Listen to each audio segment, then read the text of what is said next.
Hello and welcome to round 3 of the Kart 1988 Championship hosted by HSO, coming to you tonight from Wisconsin State Fair Park Speedway in one of the suburbs of Milwaukee.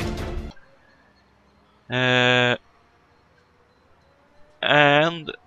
as I just tried to sort everything out, as usual, I'm a bit behind on everything. There we go. We are of course in Milwaukee, and in the booth I'm joined by Dave Miller. Good evening, Dave. Good evening, Jonathan. And how are you this evening? I'm very good, thank you. Looking forward to another exciting evening of racing here with HSO. You can be sure about that, because this is of course one of the 1 mile circuits we'll be visiting this year, in the form of the Wisconsin State Fair Park, also called the Milwaukee Mile. A pretty bumpy circuit from what I remember and I've seen this evening, watching everyone practicing.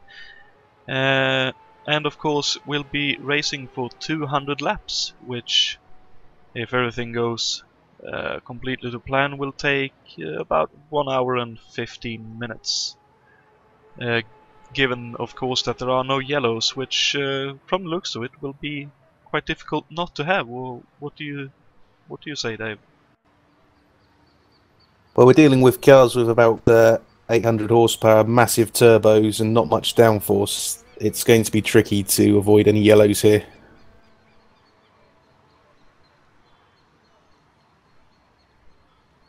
Certainly, and of course the bumpy nature won't help the drivers either, with all that power.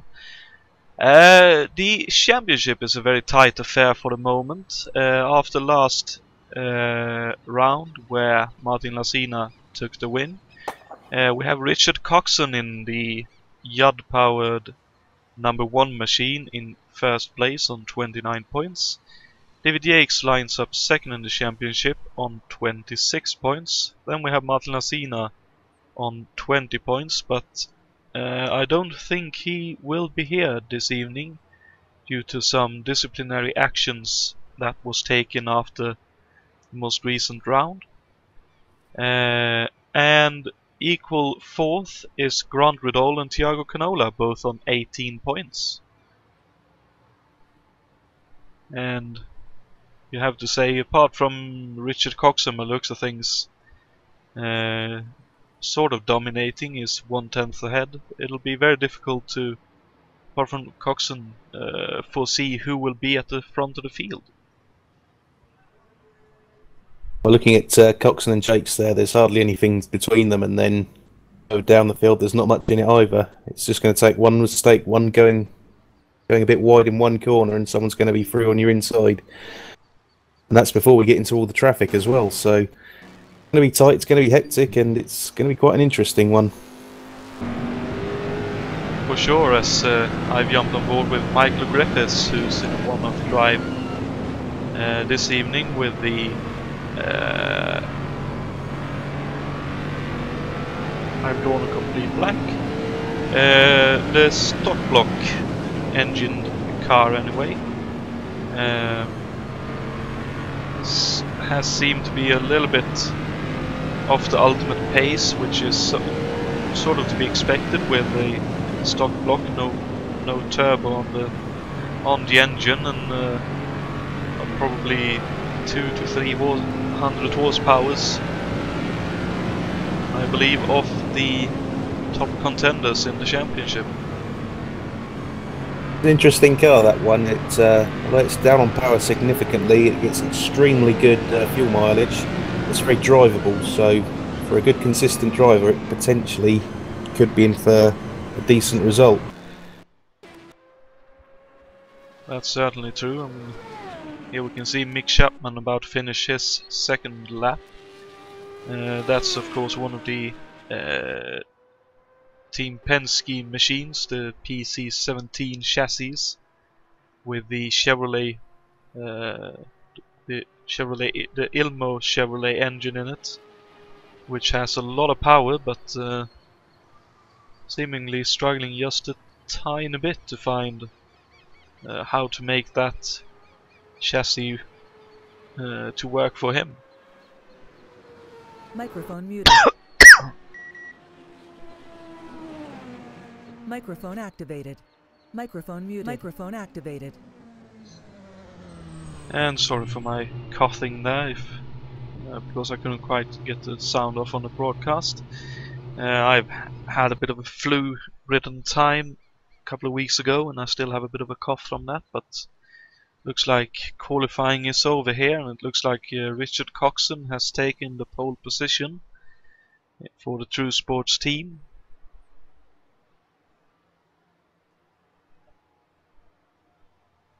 Indeed he has. The only one to get down into the 22-second lap bracket.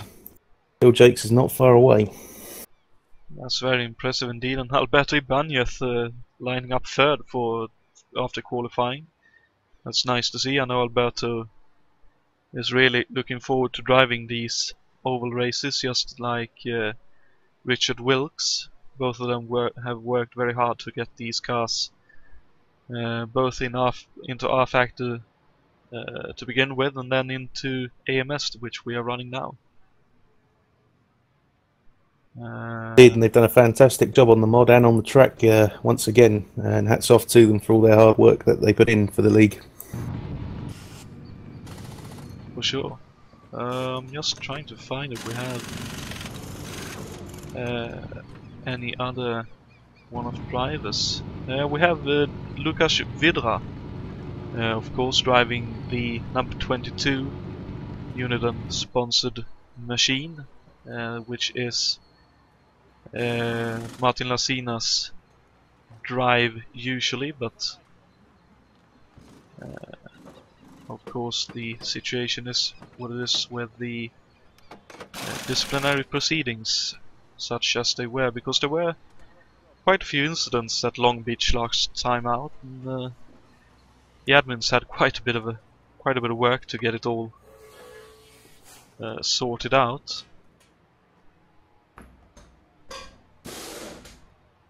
Yes, it was a bit unfortunate the amount of contact and action we had at that race, but hopefully tonight will be in for something a little bit smoother. We can certainly hope so, as we are about to head into the race in a couple of moments' time.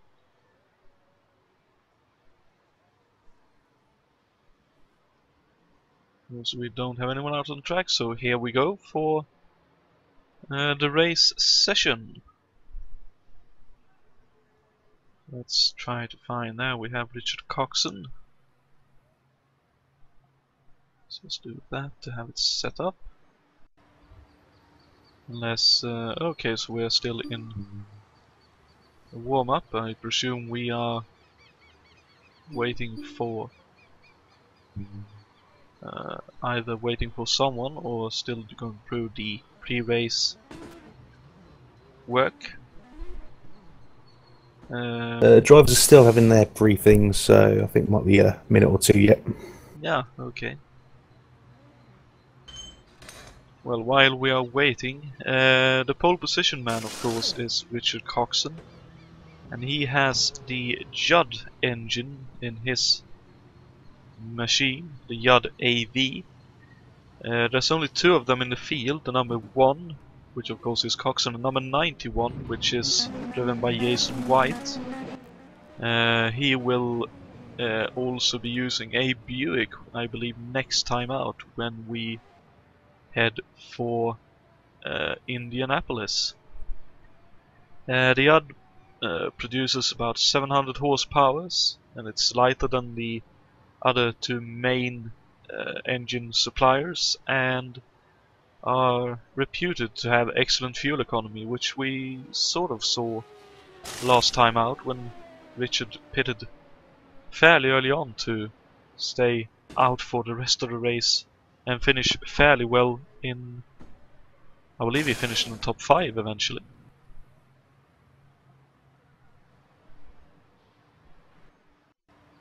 You're right there, Jonathan, and So We said it's all about the strategy in these sort of races, working the cautions and working the track and working the traffic.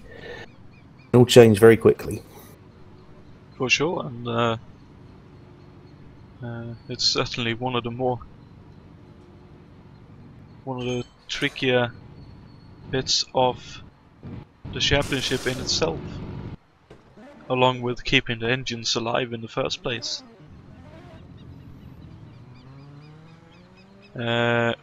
Of course, we also have, while we wait, because we are still having to sort out briefings and such things, the Cosworth DFX is powering most of the field this year.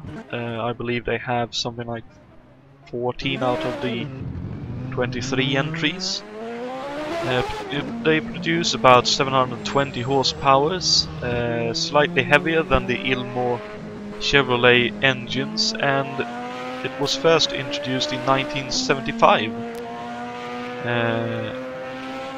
And it was in its twilight years in the late 80s. I believe it was in 1991 or 1990 when they started to use the newer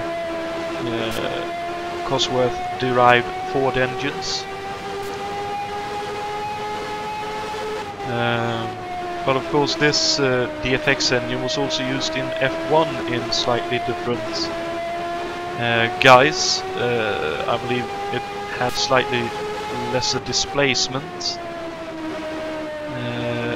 and possibly not turbocharged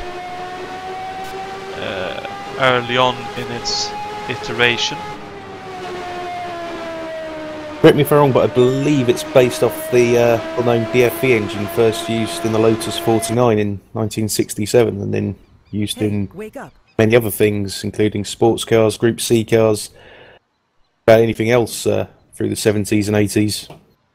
Yeah, I believe you're right, and that's definitely especially proof that Cosworth can make the very long-lived engines, so to speak, to be racy and competitive for a good 20 odd years. Still going strong in historic races even today. I can imagine, and of course,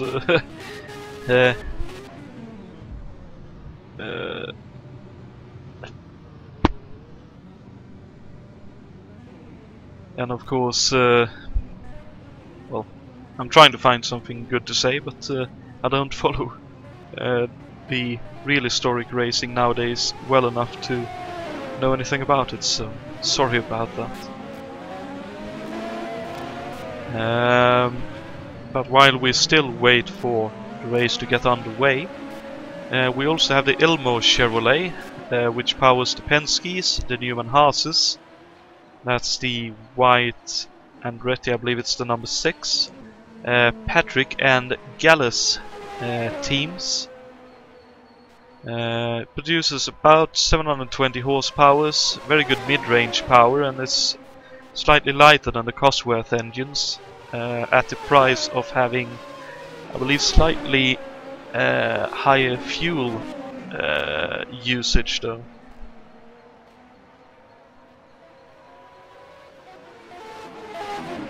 And we of course also have one such engine in the form of the Porsche 2708/81, which is the number 8 mean green machine, so to speak, the Quaker State sponsored car, which I believe is March chassis 88 and 87 Cs. Produces about 710 horsepower, so slightly lesser than the bigger engine suppliers, but a bit more than the Yuds, as we have the race shortly to be underway. A very unreliable engine in real life, suffered a lot from heat problems, and it was still in development when the series was run. So I'm just trying to find the screen. There we go.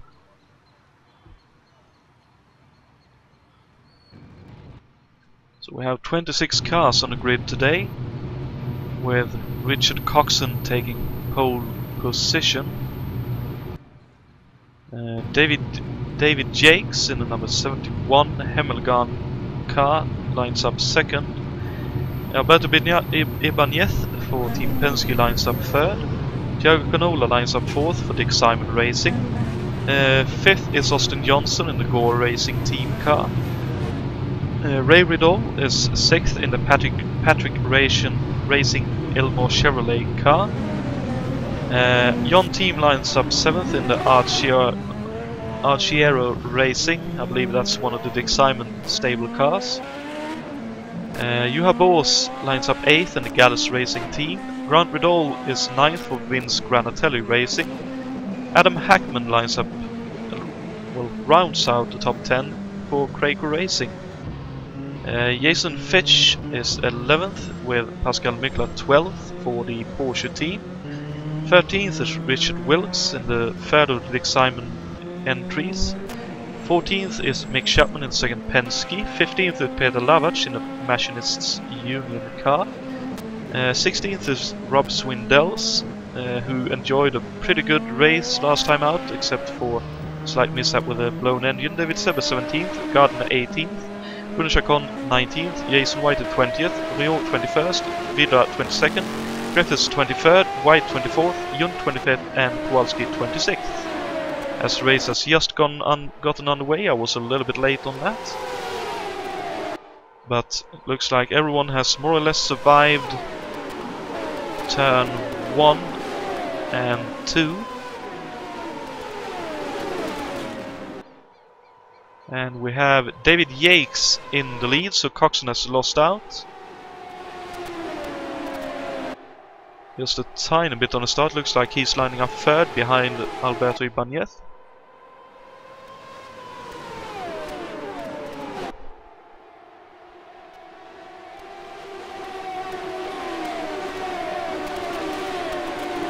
Had a good clean start to the race, which is exactly what we wanted, and are into the thick of it as Coxon's having a look around the outside of Ibanez. Going onto the back straight. Ibanez gets a bit of a run.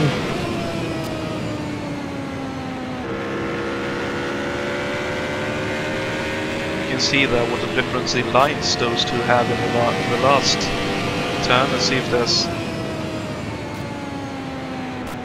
not quite as big a difference in the first turn, but Alberto using a very tight line for the last turn, while David was a bit wide. A bit tighter this time, so presumably for the dirty air.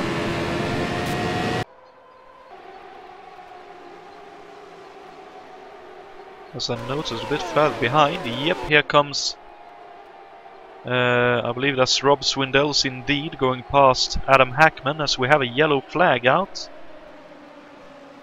Oh, and it's Jan Kowalski, yep. Unfortunately, I think. Yep, Jan Kowalski's missing his rear wing as he pulls into the pits. Oh, just a little bit slow into last turn and lost it as he tried to get the power on and gain a bit of speed. So unfortunately the yellow is out, but at least we got a few laps in there for drivers to get acquainted with their cars for this race and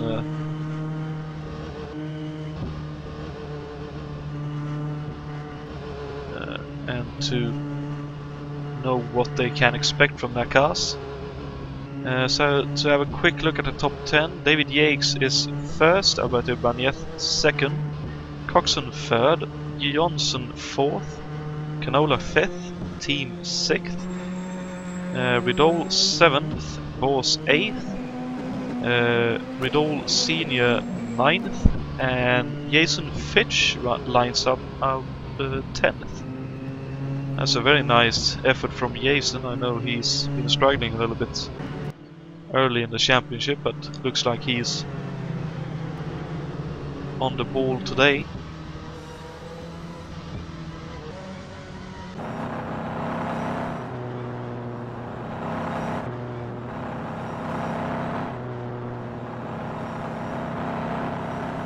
Meanwhile, on the front stretch, Jason White's in the pits as well. Not sure what that's for. Well, that's an interesting strategy choice. Oh, he'll have a struggle to beat the safety car. Race off pit lane. Looks like he might just hold it. I'd assume that's a... Sorry, go ahead. Just say he's just made out and he's stayed on the lead lap. I assume that's a strategy ploy to try and keep the car filled up, and not have to do as long or as early pit stops later on in the race. But that was very close to costing him any chance of this race. It can be worth keeping the car topped up with fuel. It just gives you a few extra options later in the race, especially if the cautions come out. You can stay out and make up a lot of track position.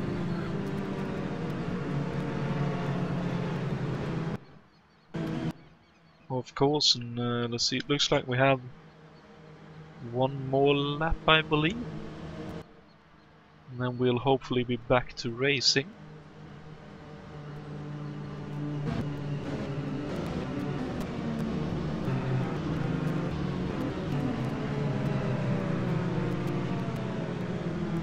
So I'm just flipping through the field here for you all to find your favorite drivers.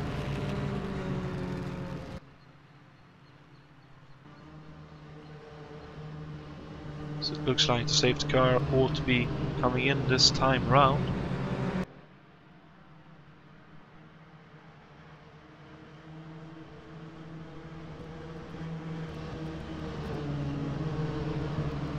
Okay, never mind, it's out for another lap.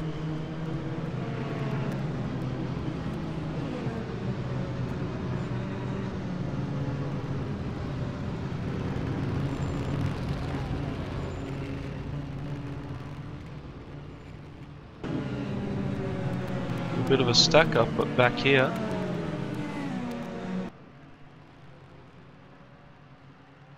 Between Chacon and Yunt, Vidrario, Griffiths, White. Looked a little bit scary for them.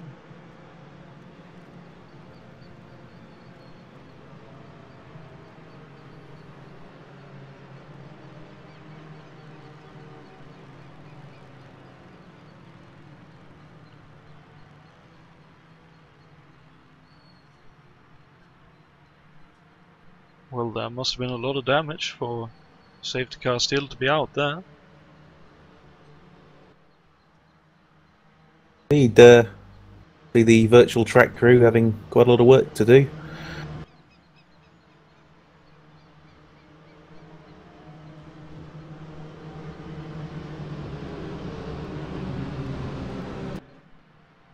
Well, presumably, I'm not sure, I don't think they were made of carbon fiber yet, these cars, so maybe a lot of bits of metal laying about on the track that they need to sweep off. And let's see, look like the safety car now sped up. Yep, the revs sound like they're rising. And yep, safety car's coming in. We're getting a green flag this time, Dottie. Okay then, so let's see what happens as David Yates restarts. Gets a good restart, as does Coxon behind, but I'm not sure he'll be able to do anything about Ibanez. Oh, is he actually going to go around outside here? He's done it. Down the back straight, can he hold it? Looks like he will. He'll have a good run, a high speed coming in, and he actually does. That's one impressive pass. And now also has a slight run on Yates as well. Well, there's a car slow at the back of the field, just coming on the pit straight. Didn't quite see who it was though. And we have a bit of a line of cars, and David Saber out of the group. Looks like it's John Team and Jason White in a fight here. With I believe that's Reese Gardner in the white and red Sony sponsored machine. Coxon having a look at the inside of David Jakes coming down the back straight. Coxon's inching ahead. Jakes is hanging on around the outside through turn 3 into turn 4. I believe Coxon will have it though.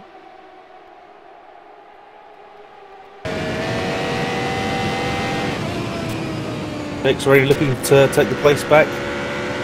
Very tight coming in 2. We could definitely hear there that Coxon has a very good delivery of the power. Didn't seem to have any wheel spin at all.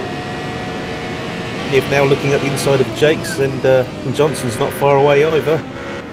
Ooh, and Alberto really wiggling the car in the entry there.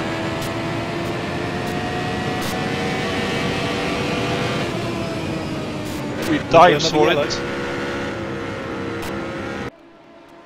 Well, let's see if we can find out who has had. Oh no, it's Mick Chapman. Dear me. I was hoping for him to have a good race here. Oh, and it looks like it's a pretty big off as well. Let's see if we can find out what happened.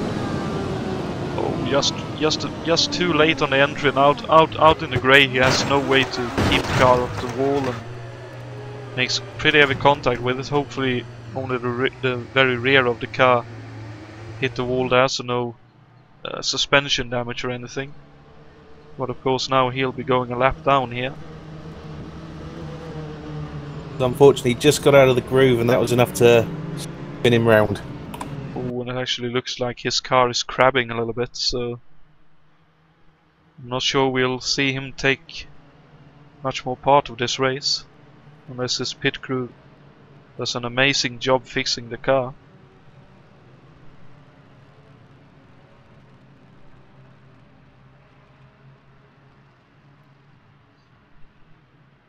So Jason White actually gained 5 places from the restart until this yellow.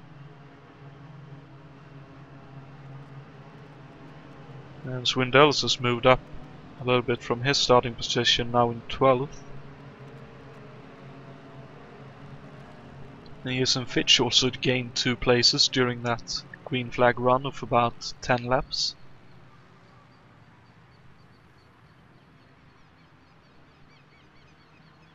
I must say I'm a bit surprised Grant Widol haven't been up there with the other 4 fighting for the top positions as of yet.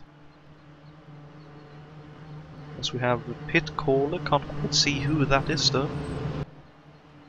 That's John Team in the pits. Ah, okay. Brings the car to us. Oh, and he's overshot his pit box. Oh dear, that's not good. Let's hope he can Car still goes up on the jacks.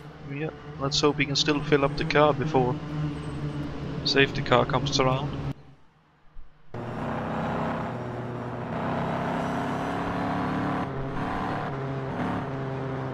Low one, he might have got some damage earlier on.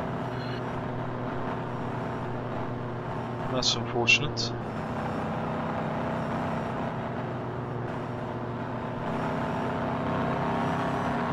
Safety car's just come off turn 4 now, and John Team's still in the pit lane. Looks like he may be going a lap down here. It's very unfortunate indeed, but not much that can be done now. about I it. think he might just beaten the safety car out, but only with a second to spare.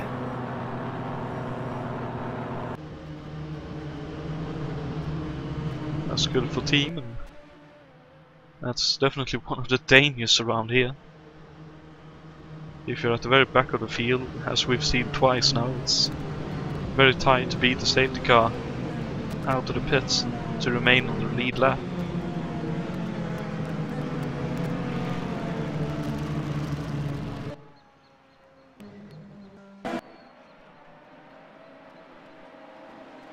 Taking the safety car, it's coming in now, so we're getting a restart. Yep, looks like it. So let's see. Well, Alberto has a massive run onto the start here. And he goes into the lead, I'm fairly sure. No, we're actually not in the lead yet. And Coxon's holding on the outside, and David Jakes is right there too. Wow. Jakes to the inside. Alberto definitely has some good speed towards the end of the space, but he seems to be struggling trying to get the power down in the corners. And there is there's Grant, and we have, I wonder if that's possibly Ray. With all hanging on.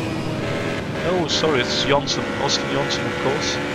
So we have a 5-car train now for the top spot. Jason Fitch has a massive moment in turn 3. He keeps it together, but he has a big slide. He loses quite a lot of momentum and drops back to 12th with Rob Swindell's on his inside into turn 1. That's 13th then. Let's see, I'm just about able to catch it. Oh, dearie me! Well, nicely held, Jason. That's one hallelujah moment.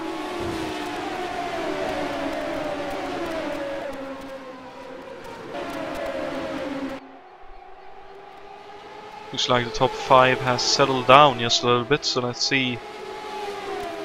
Pascal Mikla is on the move, up to 10th from, I believe he started 12th on this restart, as Peter Lavac goes on the inside of Rob Swindell's.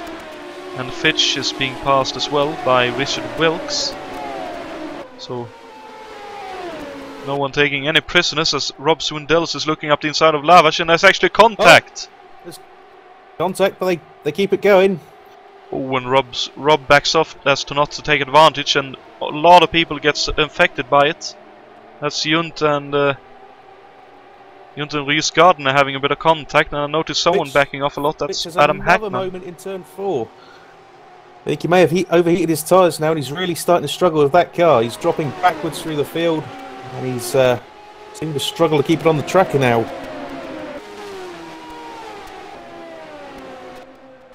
Well, Hackman lost his front wing somewhere. Haven't seen exactly where. As here comes Alberto Ibanez looking up the inside into turn 1. Ooh, big sideways moment as Austin Johnson takes 3rd from David Yakes. Alberto again looking up the inside and really sideways. Not sure how much of that his tyres can take. They're closing in on the back marker of Michael Griffiths. That could make things difficult. No, Coxon goes through and Ibanez goes through cleanly. So, could make a difference that time around. That's Griffiths being very cautious and getting out of the way. Very good driving there from all concerned. Oh, for sure. As here comes David Sabe looking for a move on Ray Riddle.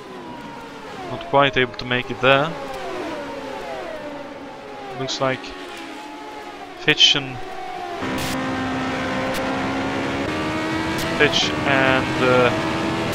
Rhys Gardner in a nice little fight here.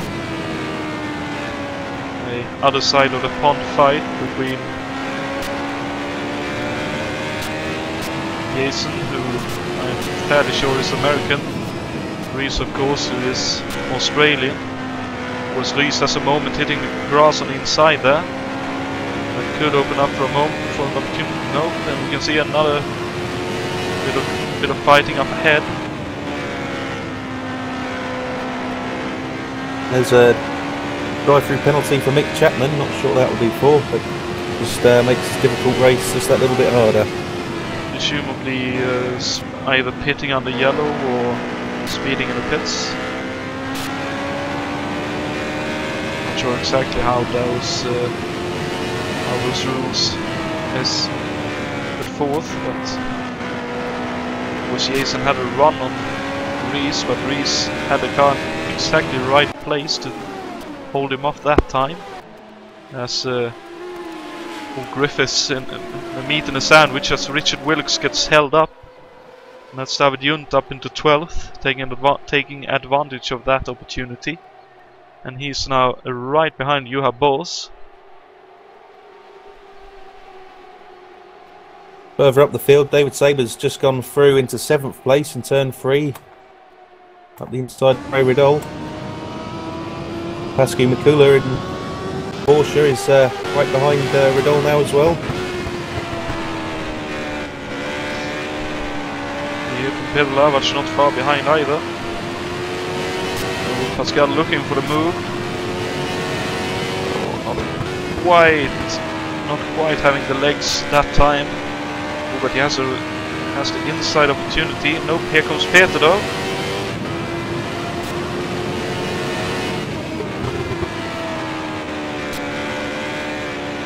The gear change for Peter means he has to back off that time.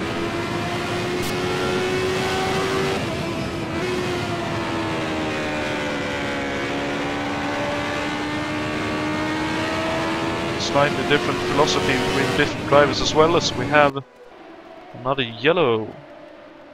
Oh no, it's Jason Fitch.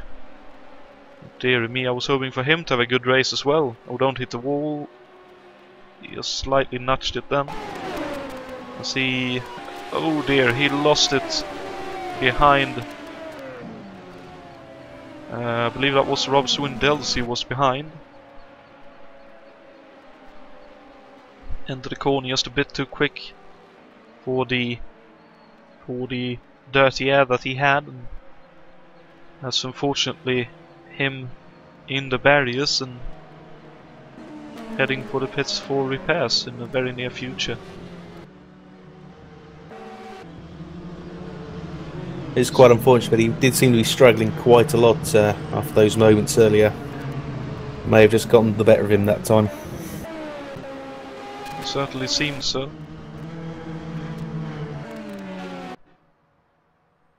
And Hackman is still in the pits. That's very bad for him, as we have quite a few pit callers. That was Grant Riddle at least, and Ray Riddle. So both father and son Riddle in the pits. I think Hackman's actually in the garage there, Jonathan. I think he may be out of the race. Oh, he is indeed closer to the wall, out of the way of everyone. That's very unfortunate for him. I'm not sure exactly what happened to him, as Grant Riddle looks to be first out of the pits, followed by Pascal Mikla, actually, who had a very quick pit stop. And then we have Reese Gardner was in the pits, Ray Riddle, you have Bors, David Yates was in the pits, David Junt. But Jon Team with his earlier pit stop now in 10th position.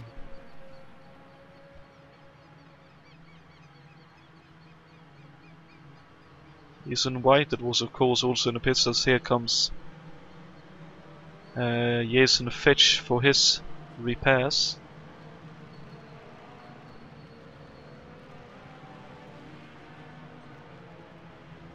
But in the meantime, just before the yellow it must have been, Alberto Ibanez took over pole position, the lead of the race.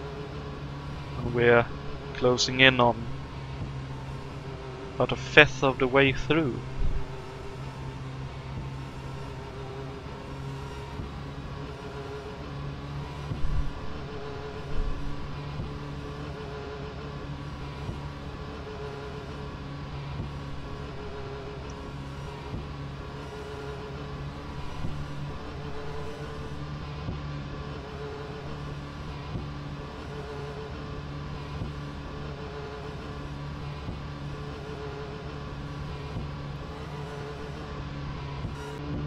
Let's have a quick run through the top 10 with all the pit stops and stuff that has just occurred. So Alberto Ibanez is in the lead, Richard Coxon is second, Austin Johnson right behind him in third, Thiago Canola in fourth, David Saber fifth, Peter Lavac sixth, Richard Wilkes seventh. So these two and the following drivers gained a lot from the pit stops this time around. Rob Swindells eighth. Jason White up into 9th, which is nice to see. And Jon Team, of course, 10th, as we mentioned earlier. The first of those who has recently pitted is Grant Riddle, followed very closely by Pascal Mikla and David Junt, with Yates 14th, Bors 15th, Ridol Senior 16th, Reese Gardner 17th, Jason White at 18th, Bruno Chacon, I believe the first of the cars a lap down, in 19th, Gerard Riot 20th, Lucas Vidra 21st, Michael Griffiths 22nd, Jason Fitch heading out to the pits after his repairs in 23rd, Adam Hackman, as we saw earlier, retired in 24th, Mick Chapman 25th, and Jan Kowalski also a retirement from very early on in the race. So sounds like the revs are rising, so presumably we have a green flag incoming.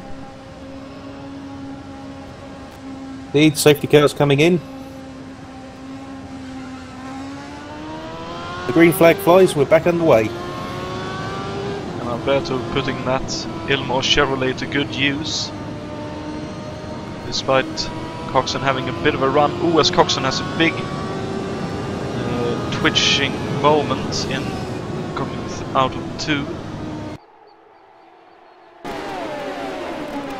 But almost 3 wide going through the turn on the restart here.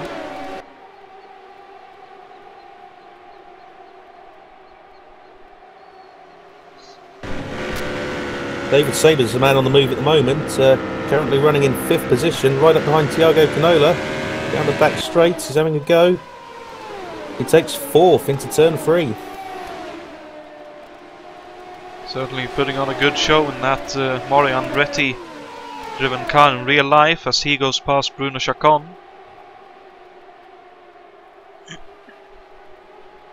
Runs a little bit wide but should have a good run. That's of course one of the Elmo Chevrolet powered cars, so he should have one of the easier times passing as long as he can get the power down coming off the corners. Looks like Alberto Ibanez has broken away a little bit in the lead. Oh, what a big moment for Austin Johnson coming out of turn 2 there. Keeps it together, but he loses quite a lot of time and momentum.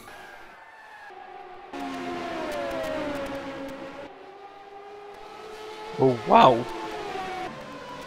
it was very nicely held. We have almost 3 wide going down the front straight. Grant Widol getting by Jason White, who himself laps Bruno Chacon, and I believe that's Gerard Rion getting out of the way. And Pascal Miklas lost out on the restart, now in 14th. He was inside the top 10.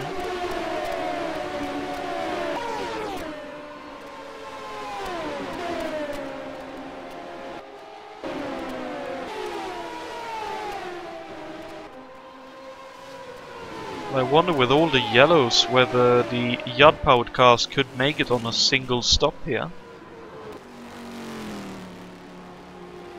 Because I'm absolutely sure Michael Griffith's stock block can make it on a stop, but I'm really intrigued about the Yad.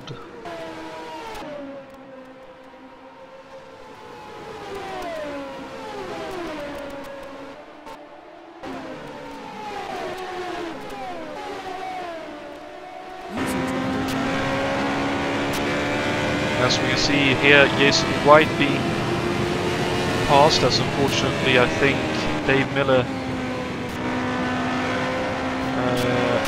oh sorry, that's Reese Gardner joining us. Reese! What? Hello, Jonatan, how are you? I'm pretty good. A bit disappointing seeing you in the broadcast booth though.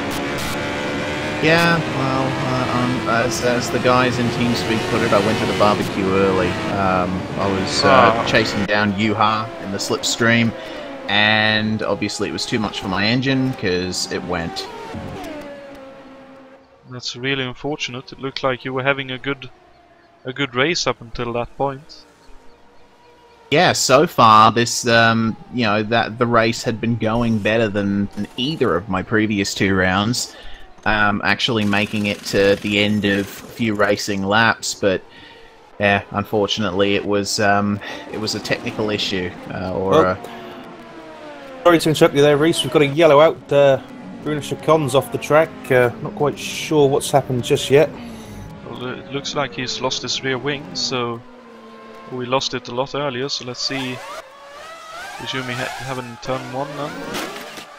Oh dear, him and looks like Gerard Riot was racing for position, and Yeah, they just came together in one there, and that was enough to spit Bruno off into the wall. yeah. So unfortunately another yellow, but at least we have Reese in the booth so we can talk with you a little bit longer here. So yeah, unfortunately retired from this race, but I believe we have Indianapolis coming up in the pits. Alberto Barnier stops. Yep, while Richard Coxon stayed out. So yeah, we have, I believe, Indianapolis coming up. Is that something you're looking forward to, Reese? Yeah, I suppose so. I'll be back in the Lola for Indianapolis according to the schedule, so we'll see how I go there. I'm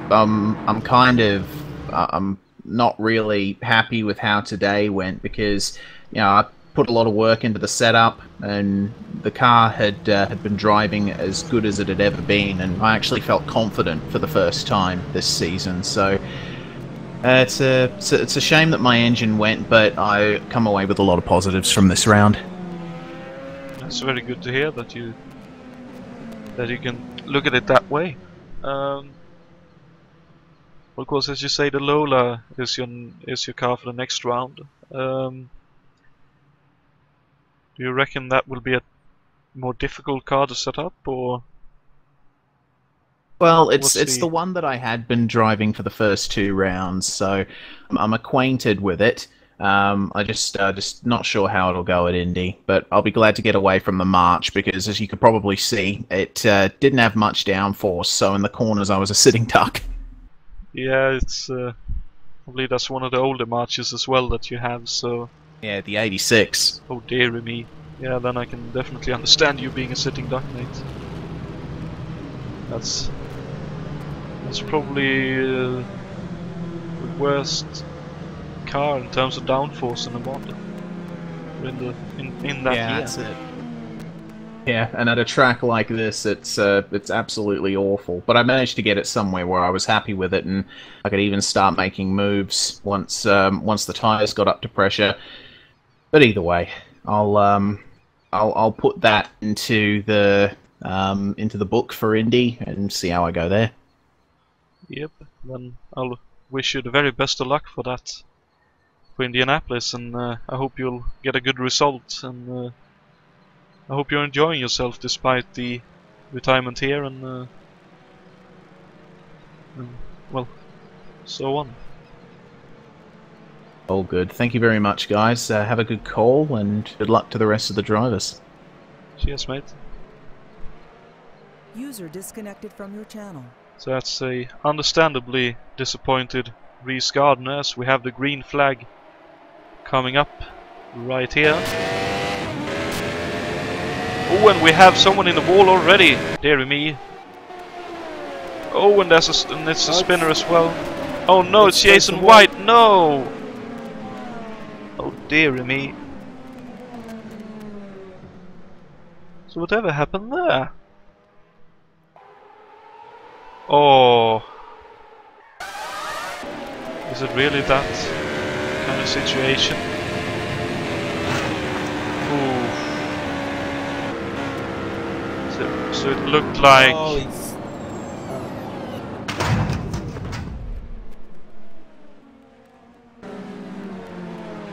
That's very unfortunate for Jason there. Yeah, definitely looked like he had a run, but the car in front darted out and he had nowhere left to go, and resulted in him... pit wall, and yeah, which has damaged the car, and he's lost it coming into the turn. Very unfortunate. Very much so indeed. I was wishing for him to have a good race as well as Reese, but that's two of two of my hopefuls started the race already. I suppose I ought to stop hoping for any of our drivers to have a good race. It's after Brands Hatch last week. I know all about the curse of the commentator.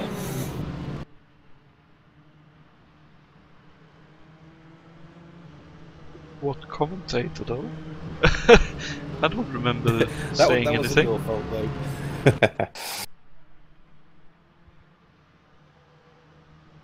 So we have a bit of a stack up towards the rear end of that fields going around, but I believe we probably have one more lap here of yellow. We'll see whether Jason decides to join us. Can understand if he wants to take a moment or the whole race to cool off before joining in. I know he's trying very hard to have good races, but he's simply completely out of luck at the moment.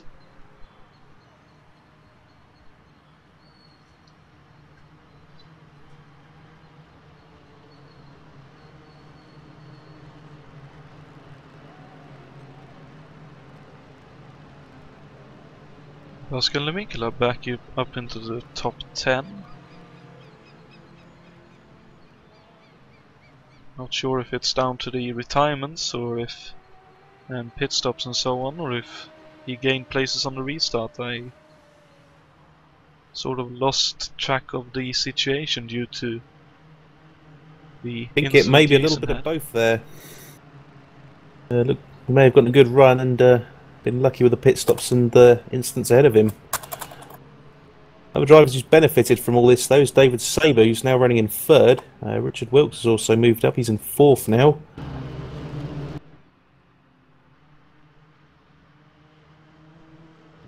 And of course we can always trust in Richard Wilkes to have a good to decent strategy lined up before the race even starts. And he's one of the guys here at HSO that knows how to set up the car very well for him to work for the whole stint.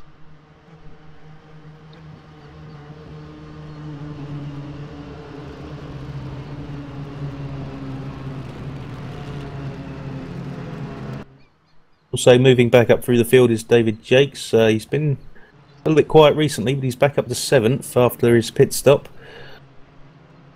And crucially, he's quite a few cars between himself and Alberto Ibanez. Yeah, I'd assume Alberto was very careful on the restart, seeing as Jakes gained so much time. Sorry, go ahead. It was, but also he only just stopped when the previous caution came out, whereas Jakes already had been running. I don't think he stopped in this last time around. Yes, of course. That's true. And let's see. It looks like we'll have quite a few laps here due to the car retiring out on track, with the virtual crew having to remove it from the racing surface. And of course, back in the 80s, it was a bit more of a troublesome bit of work to be doing.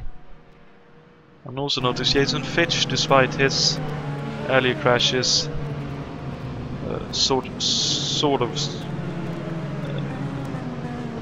fortunately for him, only one lap down on the leaders. I believe he's 3 laps off the lead lap and 1 lap behind Michael Griffiths in the Delcorn racing car. You're right. It's me looking at not quite interpreting the scheme correctly.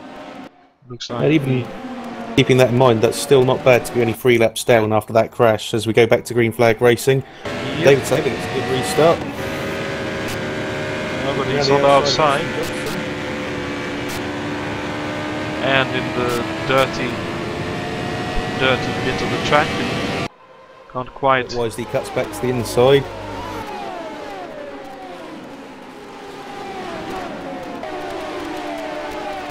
A lot of drivers trying to make moves back here. Alberto, among others, trying to take advantage of the restart. We have 4 wide going down the front straight here. That's Bruno Chacon, I believe that is, coming out of the pits. Serving his drive-through, I think he received earlier. As Alberto is now up into 11th. Canola also back in 15th. I know he said he was struggling to get the car to do what he wanted around the ovals, and sort of proving it here with running is sort of lowly 15th at the moment. That's only 1 point. But he's only just come out of the pits though, Ruffin, so he's still out of position at the moment. Okay. Then he's forgiven to some extent. As Peter Lavage looking for the cutback on David Yunt, but can't make it.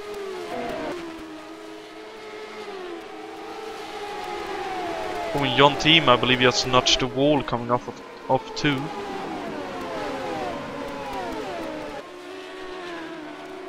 And Richard Wilkes has the fastest lap of the race at a 23.798. That's a blistering pace.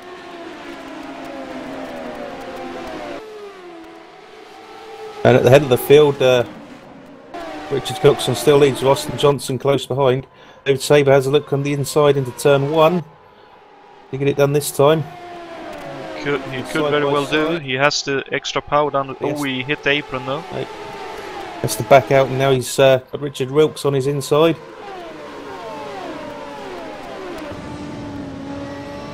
Oh, and that's cutting it very fine.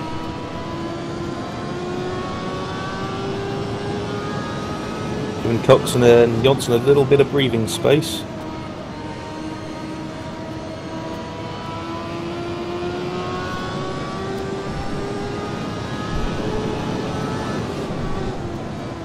Sabers trying to get his third position back from Richard Wilkes. I think he'll have the run here to go up into third again. Oh! Contact, side to side. They seem to have gotten away with it. If only just. Now Grant Riddell's joined the battle. Big run into turn 3, but not enough to get through this time. David Yates with him. Yep, I thought he was going to have a good run, but he backed out of it.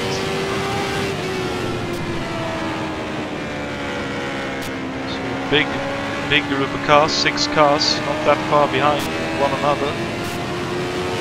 Because I believe Grant slightly rubbed the wall there, as Griffiths gets very nicely out of the way there. Now the leading cars to fight.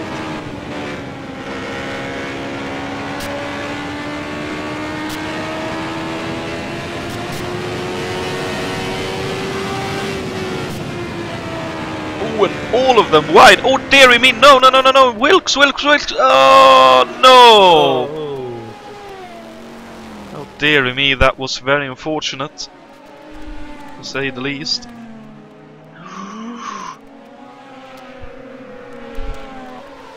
It only took him entering just a tiny bit too quickly, and the dirty air just caught him out, and also of course the dirty line, and the rear end went on him right at the turning point of that third corner. It's very unfortunate for Richard there. He was having a good race and looks set to get a little bit more out of it. Hopefully he can get the car back out and still salvage some decent finish out of this. Indeed, and he was, of course, also really pacey because he set the fastest lap of the race just a few laps earlier. The leaders coming to the pits. We've got Coxon, Johnson and Saylor all coming in. Okay, so with that, Coxon will have to splash. Also in the pits are Lovich and Mikula, as well as Wilkes for repairs.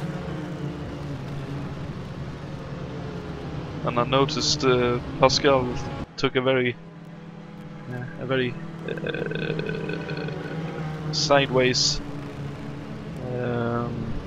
view of how to be in the pit stall. I know he got caught out by the tight pits at, I believe it was Phoenix. So he has taken some. He has learned something from that and lines up slightly perpendicular to the direction of travel. Michael Griffiths now coming into the pits, or for what will presumably be his only stop, assuming he can make the tyres last. Fairly sure he will be. Also noticed that we had Lukas Vidra in the pits as well. As Griffiths is already out of the pits, that was a pure fuel stop, must have been. I'm not sure he even stopped in his box there. No, he didn't, you're right. Or if he had a drive-through or something, no? I wouldn't have thought he'd be able to serve it under a yellow flag. That's an interesting one. May also have been that he just wanted to be out of the pack and on his own, I suppose. Maybe he's just dropped into the pits, let the field go by, and pop back out at the rear, not get run over. Indeed, that's a very possible situation for that stock block. Quite sensible. That's his best chance of a good result here today, is just keep that car out of trouble, keep it running. Indeed. So I don't think we quite had a look at that car earlier, but it's... Oh, and he is now in the pits. He's stopped this time. Okay. Then maybe a car was... service. Then maybe one of the cars in the pits was hindering him on his entry. The engine in his machine, of course, the Chevrolet stock block, is the only one in the field, which was a privately entered car. I can't quite remember what team it was, but I know the team is the Dale Coyne Racing team. Ah, sorry, thank you. And Dale Coyne himself, I believe, driving the car, so that definitely shows that you can start small and build up to something very, very successful indeed. That team's still in action today, and quite well on a relatively small budget. Indeed. The engine itself produces 618 horsepower, so that's somewhere between 100 and 150-ish, I'd assume. Horsepower's less than what other cars in the field are running, and it's of course normally aspirated. As we have the restart coming here, and Grant Widol now in the lead with the pit stops. I notice Alberto looks to be in 5th. Got Riddell from David Jakes from David Young, who's doing very well. He's made up 22 positions so far, running 3rd. Ray Riddell 4th with Alberto and Ibanez looking at the inside in the Penske. Goes in on the front straight. I think so.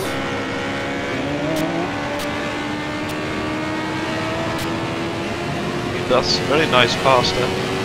But yes, the Swiss clock is running very well today, we have another as yellow. a fellow commentator would have said, in terms of David Junt, and as you mentioned, we have a yellow flag. Looks like it's possibly David Saber.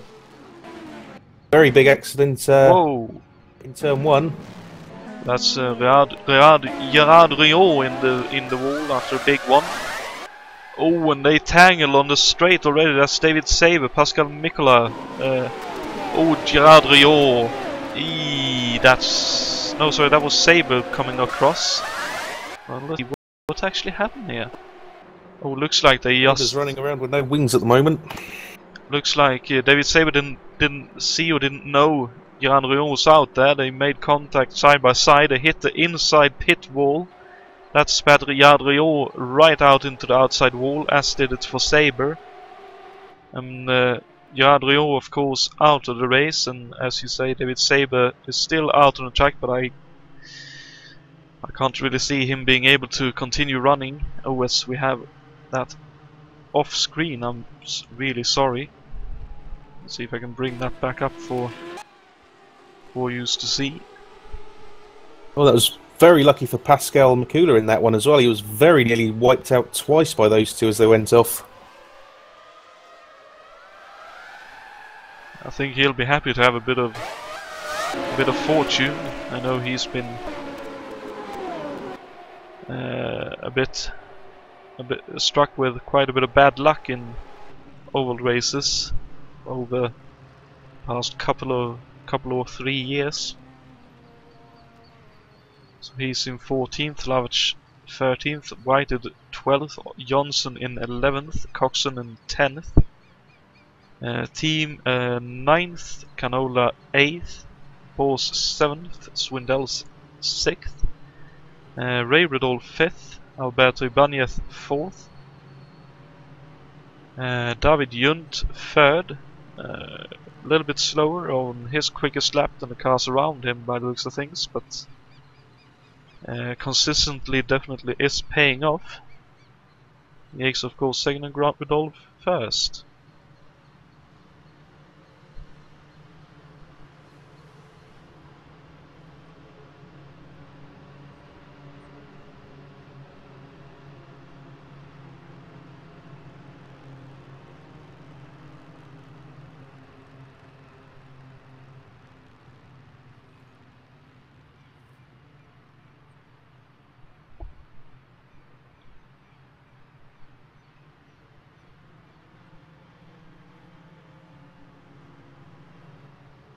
So Saber is trying to repair his car.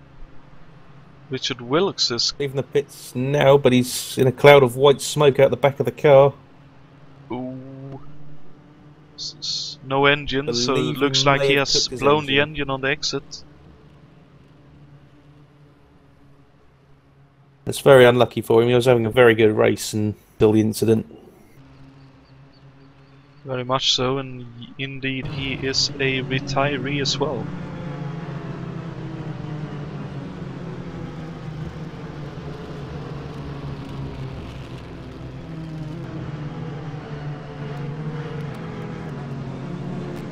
So we have 14 cars on the lead lap now.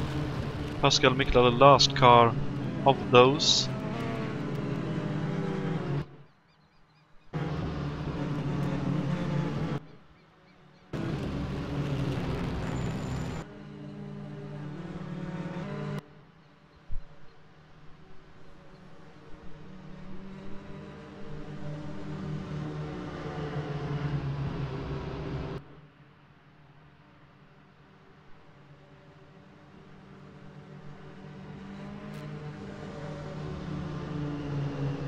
Jason writing in the broadcast chat that his car was very frustrating to drive. It was push, push, push, and fight, fight, fight. And I know from having talked with Jason earlier that he likes his car very very sideways and very, very loose. And as a driver myself, who have a very specific driving style, I can understand his frustration when the car doesn't quite work to his liking.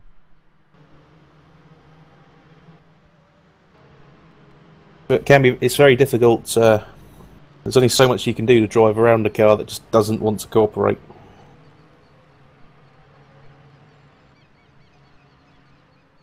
Very much so, which made my finish position in the pro car race a very massive surprise for myself last Sunday. But yeah, it looks like the revs are rising, so should have a green flag this time round.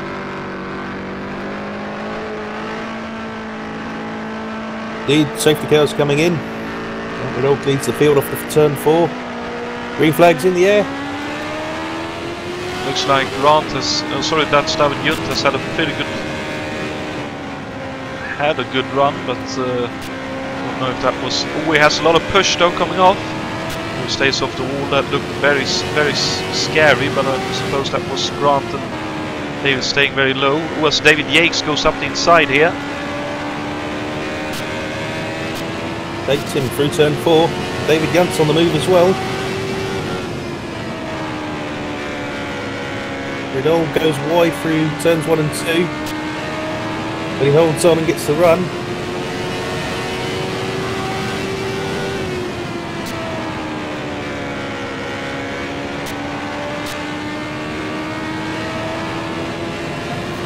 Yunt right on the gearbox of Riddle.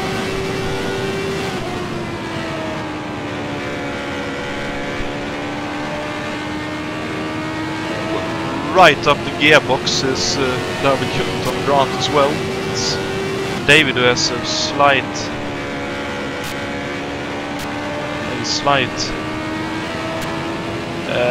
gap here. Behind all three of them is Alberto Abanev, just waiting for his moment to bounce and move up.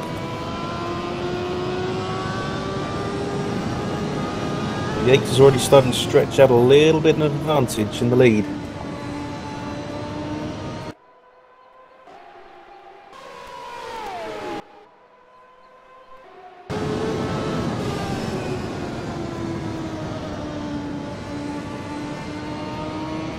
Yunt's still trying to find a way around Grant Riddle as they come down the back straight.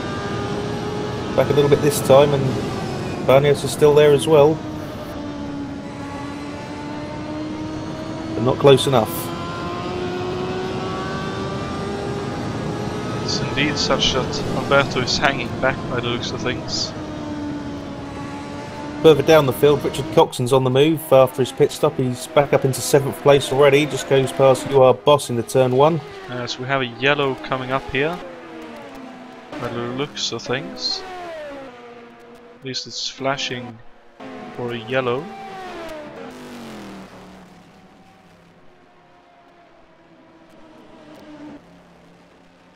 Yep, safety car's coming out. I haven't seen anyone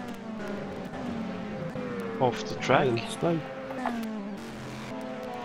don't see any debris or anyone facing the wrong way.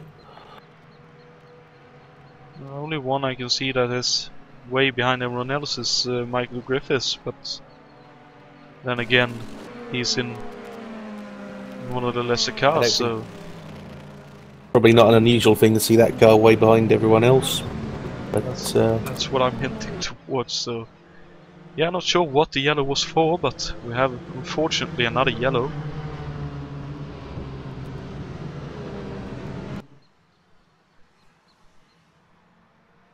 We have some pit callers. You Are Boss comes in. John Team is in. Yeah, looks like with top 4. Grant Riddle and David Yates. Oh, and a very tight entry for Team, as You Are Boss had to take a very shallow entry, as did Grant, and he just about sneaks out from behind You Are Boss's car. You Are Boss is having to reverse to get out around John Team. This is costing him a lot of time. Fortunately, that wasn't a green flag stop. He just gets ahead out of John Team in front of John Team. Or at least he kept his position ahead of him, but that must be a little bit frustrating for you, huh? Then again, it usually ebbs and flows in terms of that kind of luck, so... He'd also come into the pits is Jason Fitch, a lap down, as is Mick Chapman.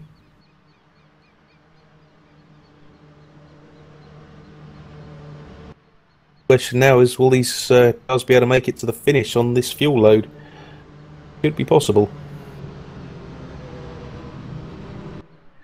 You're probably not wrong, Jason, and you should probably have given me some commercials, unfortunately, but it is what it is.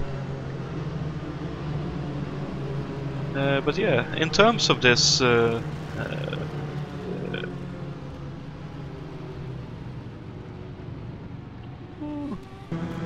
complete brain fade yet again. This Wisconsin State Fair Park it's and the Milwaukee Mile. It's the longest continually used oval track in the world. From what I found out in terms of information, that's quite a feather in the cap for this place, in my view. Quite correct there, Jonathan. I believe first used in 1904, where it was originally a dirt oval. It was paved in the 1950s and still going strong today.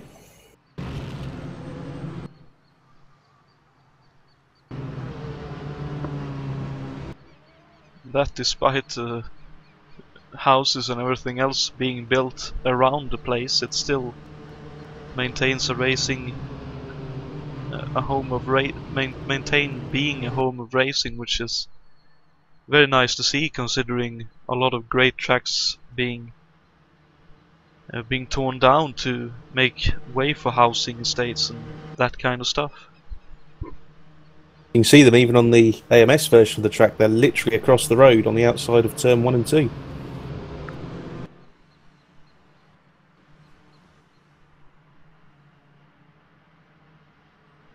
And if you look at Indianapolis as well, that's flat bang in the middle of the city. Indeed. So I dare say if you said to the people of Indianapolis we're going to tear down the place to build houses, they probably would revolt. Very much so, I think. Mainly because it's such a historic location. As we now have David Junt in the lead as we go towards a green flag. Yet again, and let's hope we can get a good run of laps here.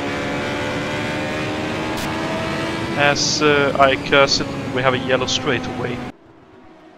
Let's see if we can find out who is the unlucky one. Oh dear, it's Jonatan.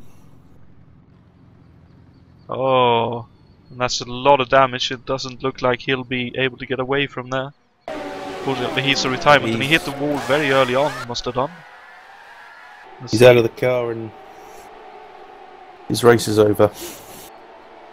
Oh, looks like, oh dear me, looks like there was a lag for someone that caused him to swerve, hit the outside wall and lost the rear wing, and with the rear wing went all the stability and he lost it going into turn 1.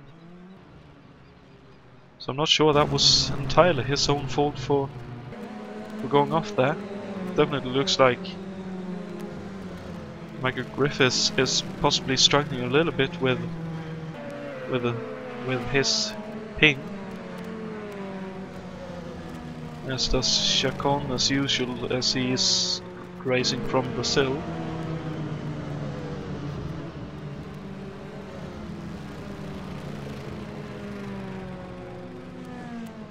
Just having a quick look, looks pretty stable now, but on the replay it certainly looked like Michael was having some slight issues, but did it again. It does seem to be struggling a little bit with connection. Hopefully it picks up. They will explain why he's been getting out of the way of everyone. Indeed. I can see that, I think that's Thiago Canola looks to have it either be put behind somewhere else, or if he had a back of the line penalty, not sure, but he dropped behind a bit. Here comes, that's Jason Fitch heading for the pits. Ray Riddle gets a 10-second stop and go. It's very strange.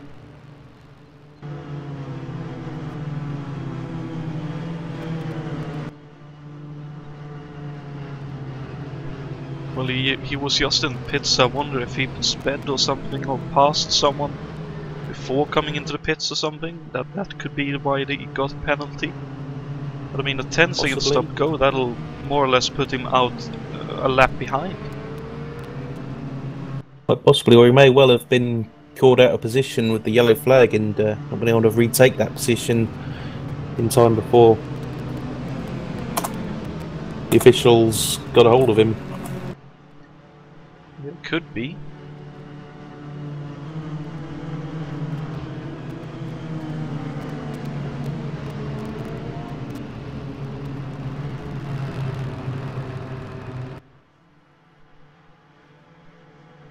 Well, it looks to be a bit of a yin-yang in terms of positions here. Not entirely sure why that is, but hopefully it sorts itself out without too much hassle and we can get back racing in not too a distant future, as we've just hit the halfway mark, 100 out of our 200 laps this evening.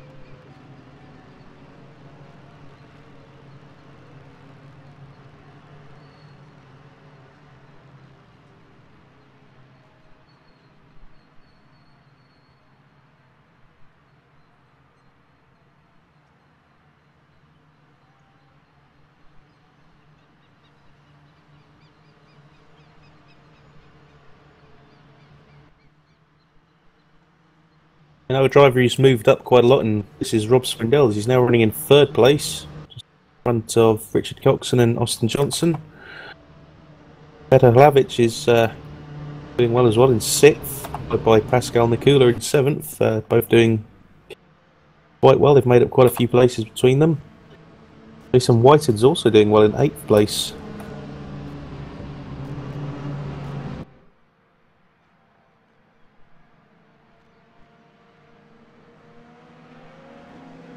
Yeah, certainly, and sorry for being a bit spaced out. I'm trying to find if there's any settings I can change, because I have a mouse that wants to show in the game all the time. It looks like we have a green flag coming up here.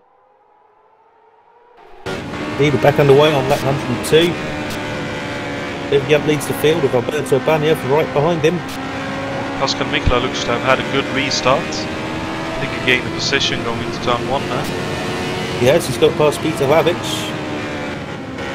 Are we looking to see if he can make up any more? Even Coxon gets up into 3rd, gets by Rob Swindell's, I think that was. Indeed, now Swindell's has got Austin Johnson coming up to his inside. He goes for it. They go side by side into turn 2. Inches apart down the back straight, and Swindell's backs out of it into turn 3.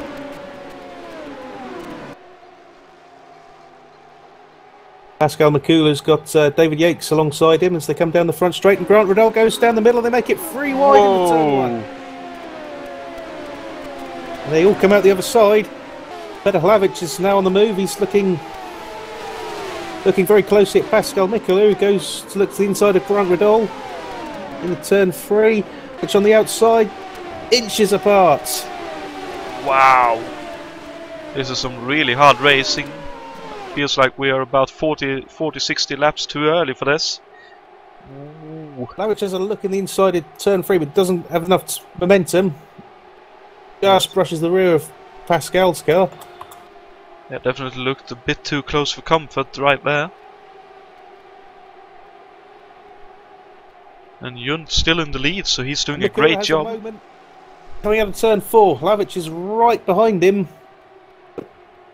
Doesn't quite have enough to get through into turn 1.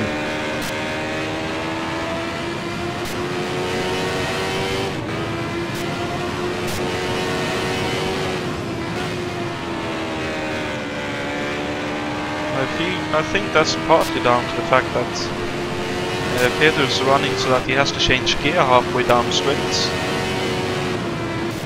Whoa, as he dives into turn 1 with a lot of speed. Fortunately, we've just lost Ray Riddell there. Just flashed up to say he's disqualified. There must be something going on with his connection or something, because that's... I don't know what that is, 3rd race or something this year where he's been disqualified for one reason or another in these races. Indeed. Well, David Yates has gone through in the 5th position. He's passed Rob Swindell's. Now looking to see if he can close the gap down to Austin Johnson in 4th. He goes past Michael Griffiths, lap down. Head of the field, it's still David Yunt from Alberto Ibanez. About half a second between the two of them.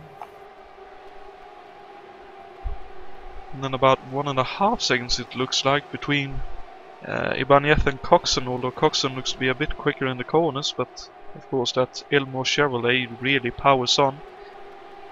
As the Grant Ridol gets by Griffiths as well. Hlavic and Pascal Mikula are still battling over 8th position. Mikula has the lead. Hlavic just doesn't have the momentum at the end of the straight. I think, as you say, because he's changing gear. Has a moment coming out of turn 2 and Jason Whitehead gets a run on him. He looks to the inside through turn 3 and 4 and he's got Thiago Canola right behind him now as well. When he's slightly boxed in there, Canola going up the inside, gets by. That's a very nice pick from Canola. Oh, and Pascal cutting it very close to the wall. Give him a little bit of breathing space, but I think Hlavic has got the pace to close that gap very quickly. He'll probably bring Thiago Canola with him. Certainly looks like he has the pace. It's just that gear change looks very, very awkward down the straights. Because you can visually see how he loses pace as he changes gear. And here comes Canola up the inside. But it has to be said, Peder gets a very good launch off the corners. Whoa, that said though, he has to work for it. I believe that's Jason Whitehead behind them as well. To get into the action here.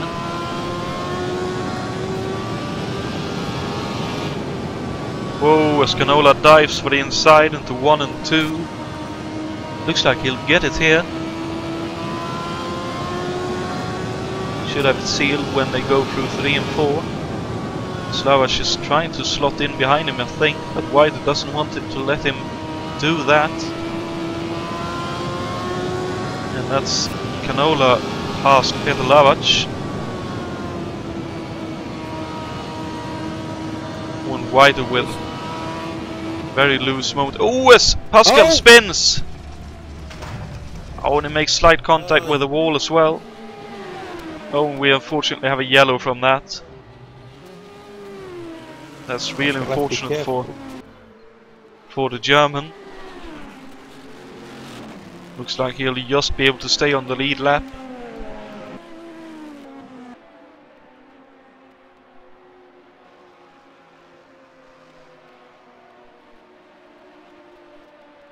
Just holds on to the lead lap. Hopefully we'll be able to get the car repaired if there is any damage.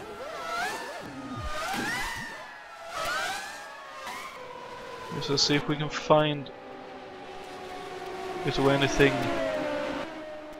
It looks like he maybe was turning just a little bit too much for the car for the rear tires to take in here. I mean, it didn't look to be any major thing going on there. It's one of those lazy spins where you sort of have the time to read a book before it's all over.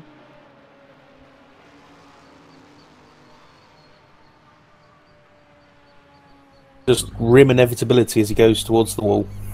Indeed. As David Junt is heading for the pits here for a pit stop. Looks to be the only one at the moment. After that comes I believe that's his first and probably only stop, as Juha Boss and Jason Whitehead are both in. And gets away, joins the tail of the field. Good stop there by the crew.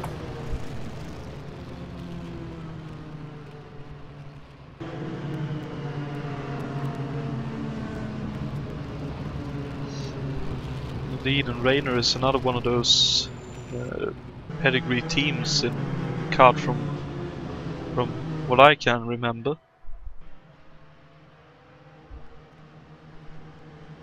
That hands the lead to Alberto Ibanez. Doing good old Penske very proud indeed. And of course, he's in Reyme's car.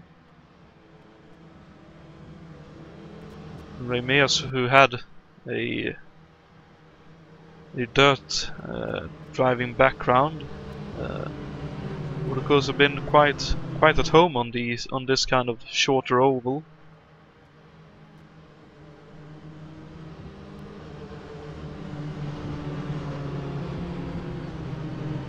Certainly, I think anyway, making him proud as well.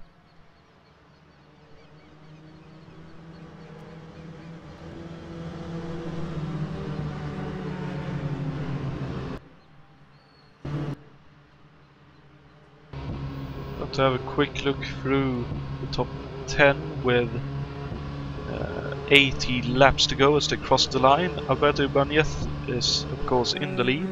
Coxon second with Wisonsin third. David Yates fourth with Grant Goodall fifth.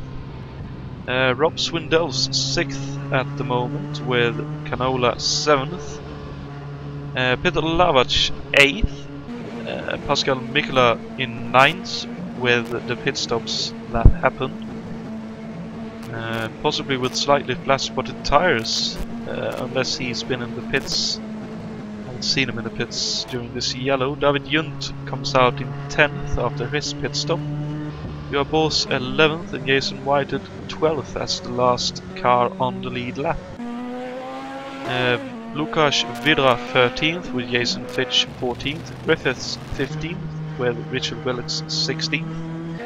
17th for Bruno Chacon, 18th for Mick Chapman, and that's the last of our runners as the green flag is out once again. Ibanez leads them through turns 1 and 2 as we've got another yellow, unfortunately. Deary me. And it's David Yunt in the wall. It looks like he may have come together with Michael Griffiths. Oh no. Surely not. Well, Griffiths is unfortunately out. Oh dear me, they indeed came together. And it's another one of those. Ay ay ay.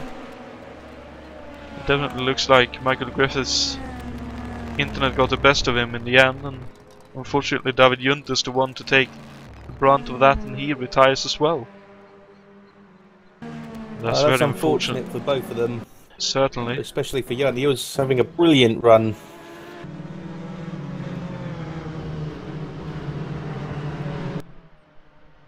For sure, and Griffiths as well was having a good race considering the car he was in, and they seemingly slight issues with his internet. Not sure what will have been causing that, but unfortunately both of them out with 80 laps to go.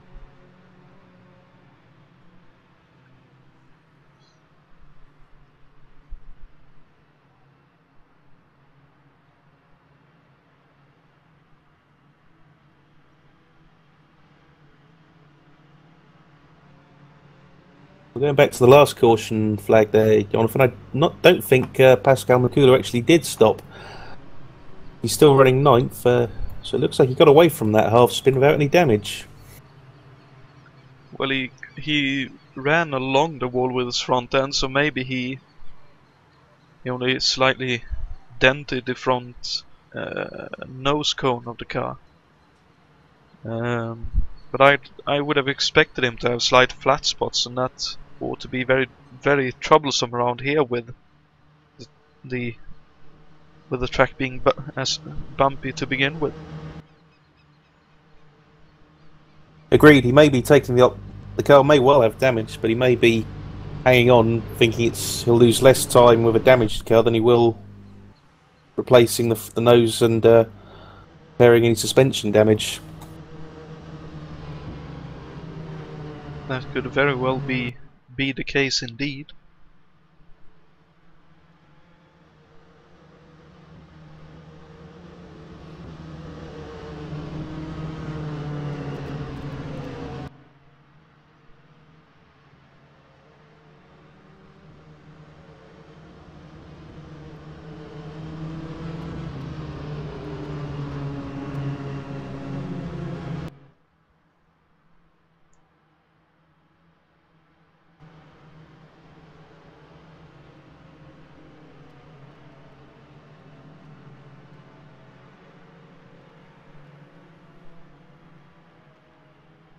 Oh, 75 laps to go.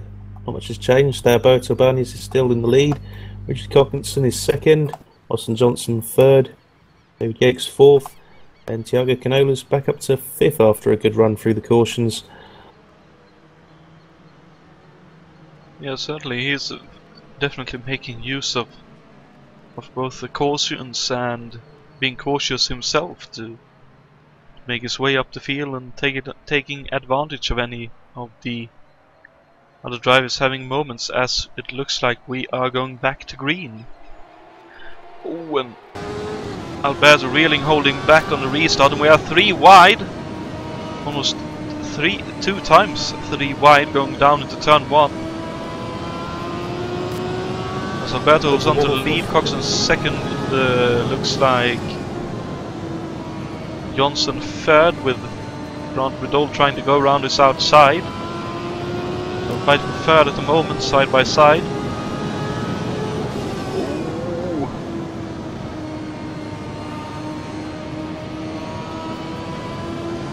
Oh dear me, scraping paint and tyre walls and everything. As Yates goes up the inside of Canola and takes fifth away from him. Tries to have a run down the front straight to maybe have an opportunity to go past there as well, but it can't quite make it.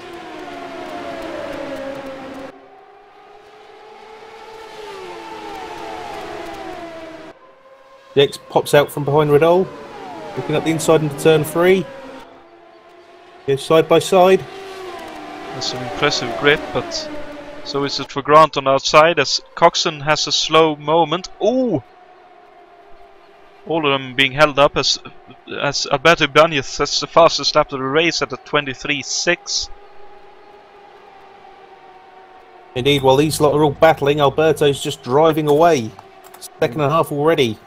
Johnson up the inside of Coxon. I think that's second for Johnson in the not too distant future.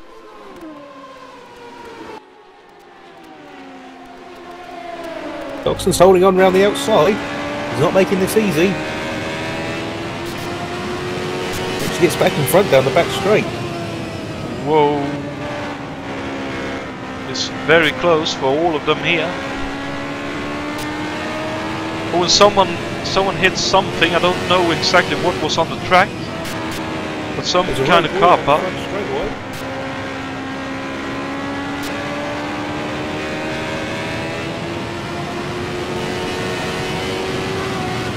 Was that's David Yates looking up the inside of Grant Riddle, but can't quite make it work.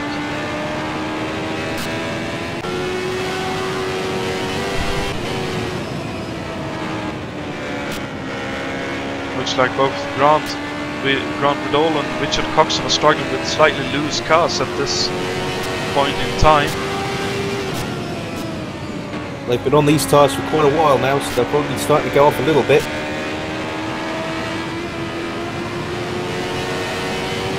Certainly, we can see Alberto streaming away. He has what must be a 2-second gap or something, similar to the second place car. So he's definitely taking advantage of this. If it weren't for it being ovals, he'd probably be laughing his head off as well.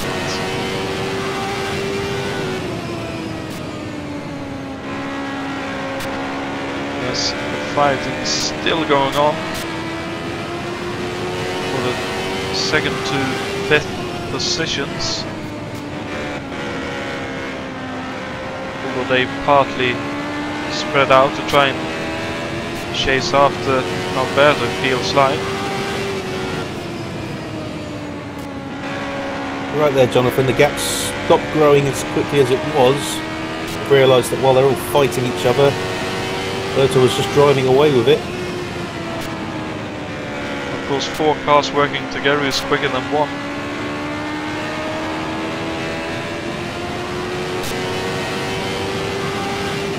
That's been proved many a times before. Whoa!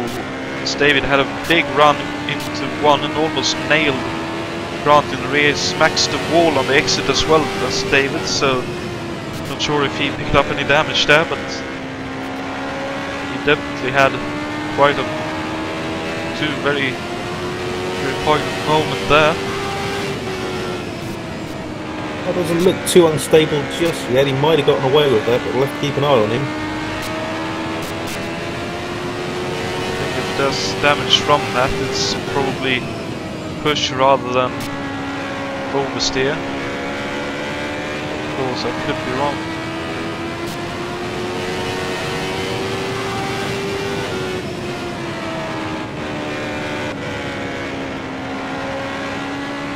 Grant very wide here, Yakes up the inside on the exit. But Grant of course has the run of the corner.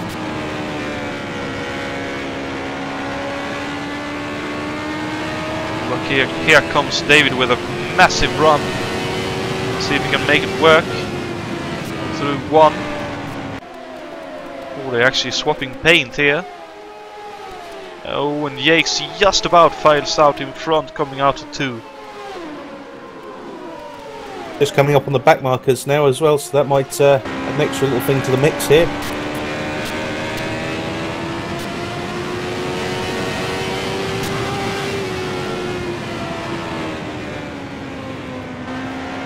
It's telling, I think Alberto Abanez has been caught out by the traffic. He's lost over a second to Richard Coxon.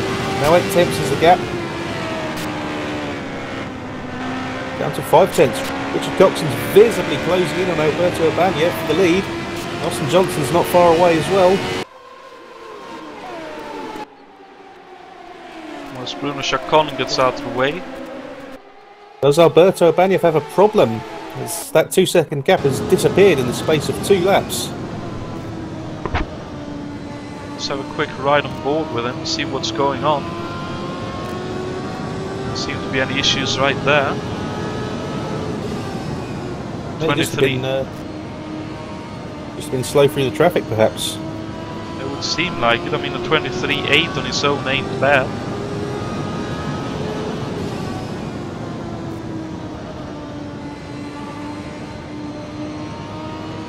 Of course, it's always worse to be the first one to run into traffic, so it could very well be the case that, as you say, traffic has been his worst enemy here. Not driving away like he was earlier from Coxon, so either Coxon's found something else or Alberto's lost something, who knows? Well, what Alberto has lost is the fighting behind him, because they are now single file, so I think that's the main reason why he's not able to quite drive away from the rest of them. Whereas Johnson is slow off turn 2, and Yakes trying to go around outside in 3 and 4 for 3rd position. So, it definitely doesn't seem like Yakes has lost anything from that scrape or hit with the wall earlier on.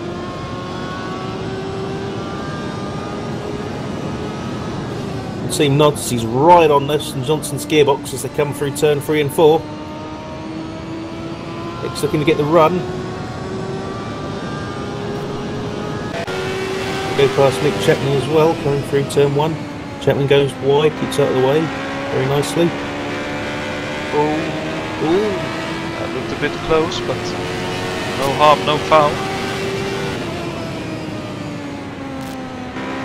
As Grant Vidal is the next one to try and get by, as is Thiago Canola. Rear wing on Chapman's car, looking very deformed, so it's probably not handling very well. That's probably right. Ooh, as I believe Yakes slightly brushed the wall again there. Definitely trying hard to get up there. With the finishing order as they are right now, I believe Coxon would extend his championship lead by a few points. So I can see why David would like to get up there. Coxon has a big old moment coming out of turn 2 again.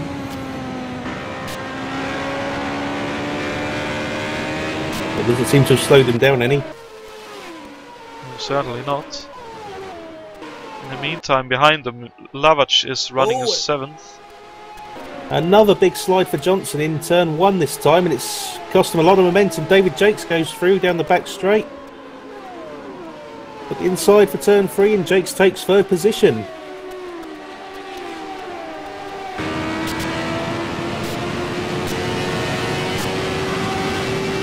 Come on to lap 150. So Here we go. yeah, 3/4 of the way through, 1/4 left. This is the business end. Ooh, as Johnson now hits the wall, coming off of 2.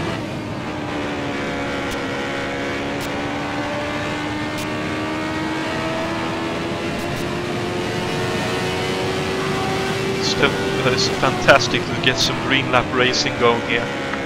This is awesome fun to watch. Looks like that stuff released both Alberto and Richard to try and get away.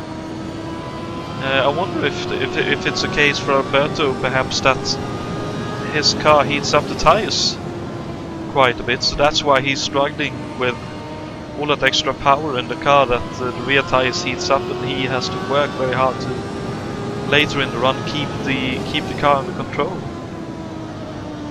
Quite possible. He may also have set the car up to run in clear air. He qualified quite high up, but when he gets into the back markers, he's struggling a little bit. Could very well be the case, as Richard Wilkes drops another lap behind. Very neatly stays out of the way of the leading cars.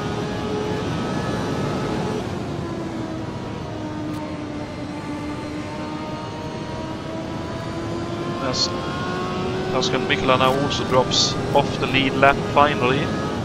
He's been doing a fantastic job staying on the lead lap, but finally it's too much even for the might of Porsche to stay on the lead lap in this frantic pace. The front stretch, Jason Whitehead's in the pits. Okay, so we may see our first and only green flags stops towards the end of this race. Let's hope it stays green towards the end, until the end, so we can get to see the full extent of the strategies playing out. Whitehead stopped his engine and seems to be a slow one, so he may be in for damage. Not sure how he got that though.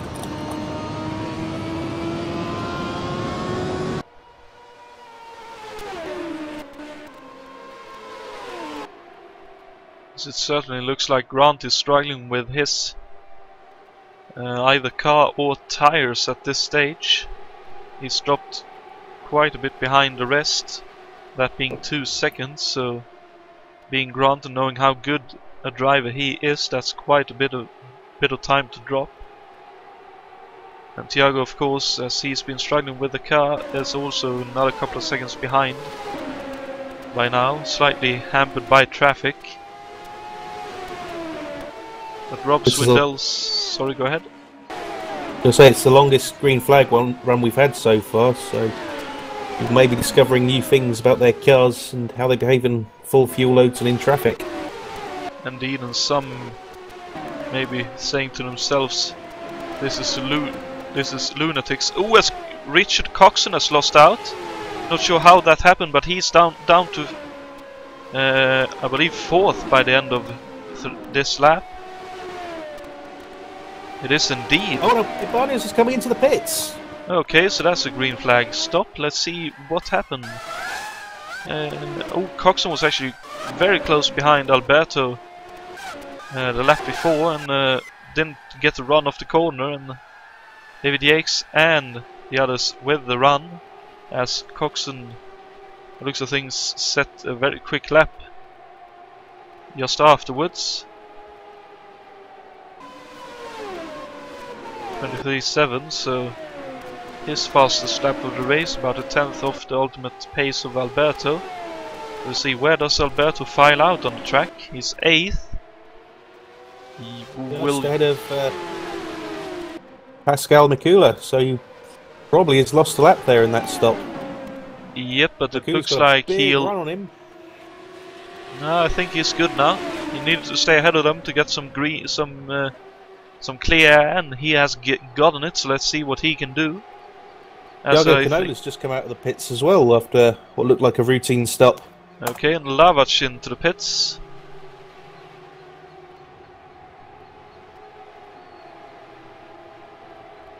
So Canola has lost out quite a bit during this stop. He's down to 10th. But Jason Fitch persevering very nicely here. He's in 11th, who scores some good points.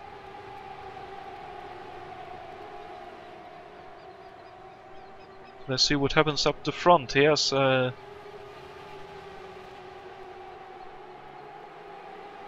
they are strung out as well, trying to take advantage of the clear air. As there comes the lava out of the pits. Which David Jakes has just done, is he's just set the fastest lap of the race, a 23.6 second lap. That's in the same area of Alberto. Trying to eke every ounce of pace he can get out of the car here, and he sets another quick lap as 23.662. So David definitely flying here, trying to make the most of the opportunity to open up a gap and then head for the pits. Now Alberto responds and also then sets another fastest lap, another 23.6. Another quick lap, 23.654 for David Yates, another hundredths of a second off his fastest lap. Now this is battling on a completely different playing field, as Canola gets by Rob Swindells. I wonder if Swindells is possibly in the pits. He is, he's just leaving the pits now, coming out in 9th position.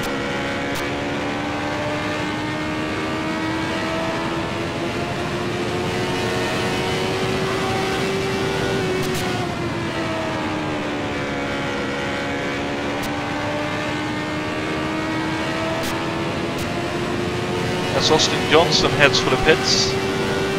He's the next one to blink. Ooh, at 23.628 for David Yates.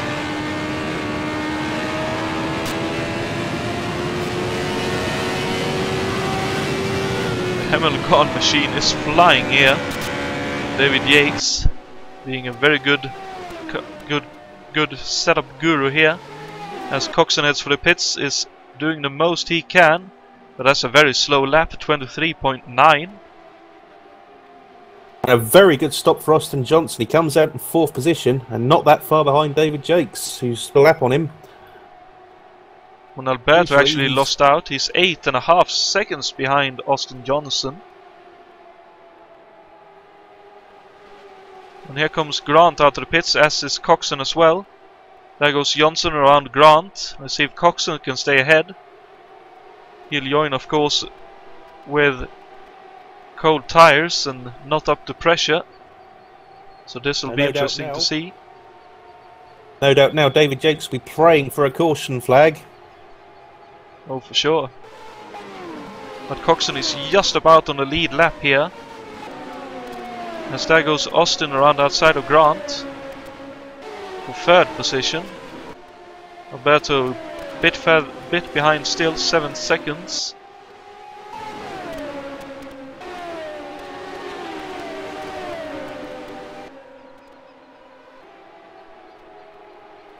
Richard Coxon sets the fastest lap of the race at 23.4. Wow! No, sorry, that's not a wow, that's a fairly slow lap, isn't it? No, it isn't 23.4, that's 23.6 before. That is a wow. Bloody. And that's definitely very. That's a tremendous pace. 23.6 ain't slow either. So Richard now trying to take back the time David Yates gained. Before, and I believe David is now going to be heading into the pits. He's been weaving to the inside twice now on this lap. Yep, so there goes Yates. This is the crucial one. Yeah, this is the money shot. 23.9 for Richard that time. He's being held up by Rob Swindells here. Oh, this is not good for Richard. This could mean he ends up 2nd. As Yates is now coming out of the pits, this will be very close as Yates gets up to speed. I believe Richard will have him just about. Oh, unless he gets held up, he is held up. maybe the hot tires though, if he goes around outside. Coxon holds the lead, but Ooh, yeah, just on about. slightly fresher tyres. And Austin now behind Grant, so Austin has lost out in the fight for third. Let's see, the fight for the lead is on with just with 15 odd laps to go.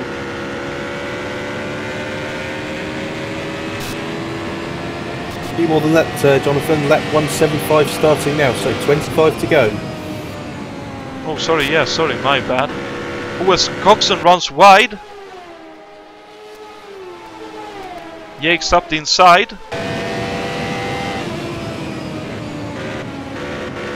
And there he goes, maybe. Well, they're still side by side, but I wonder if Coxon will be picked here. He dives up the inside. There goes Yakes as well up the inside. Yakes takes the lead. So Hamilton ahead of True Sports here with 24 laps to go as Coxon goes up the inside of Yakes this time. Into 3 and 4. And side by side down the start finish straight again.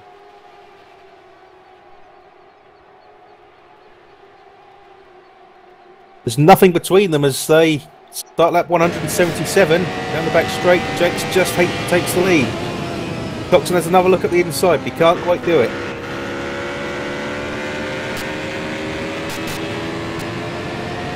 This is definitely a very close finish here. See old Coxon with a lot of push through 2 there. Loses a bit of time. See if he can make it up here. As there's traffic ahead, this could play into Coxon's advantage. I wonder if Yakes has done something to the car in the last few stops. Because his car is very quick. As that's Lucas Vidra getting out of the way. Jakes is caught up behind Thiago Canola. This will be Coxon's opportunity to get back into the race. Ooh, as Canola takes the racing line there. Coxon has to back out and can't quite gain back the time. So half a second in it here with 20 laps to go.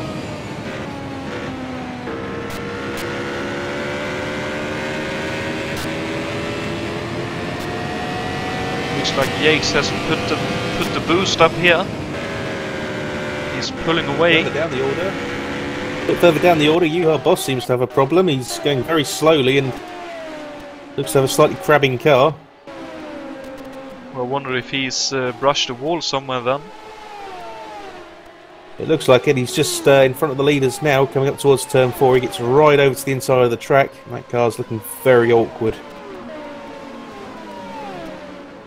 He does a good job staying as close to the white line as he can. As he is indeed heading for the pits. That's unfortunate for you, I think he'll lose a position or 2 here. As Lavac and Mikla looks to be fighting for 8th and 9th as well. But the fight is of course for the lead at the moment, I think. Well, 1.3 seconds now. So it certainly looks like unless Coxon finds some pace towards the back end of this race, Yakes will take the win, but further behind 8th and 9th is still on between the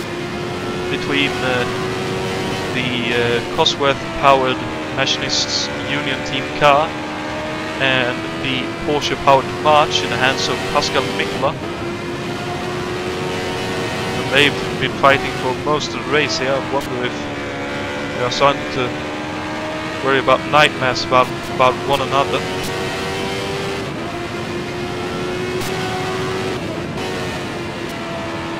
Our boss is still soldering on. He's dragging that very bent car around the inside of the track. As Mikla made a slight mistake, but Lavac couldn't take advantage.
David Jakes is taking advantage now. He's pulled out nearly 2 seconds on Richard Coxon. Well, no matter whether he's done something to the car or not, he's definitely putting on a real showing here.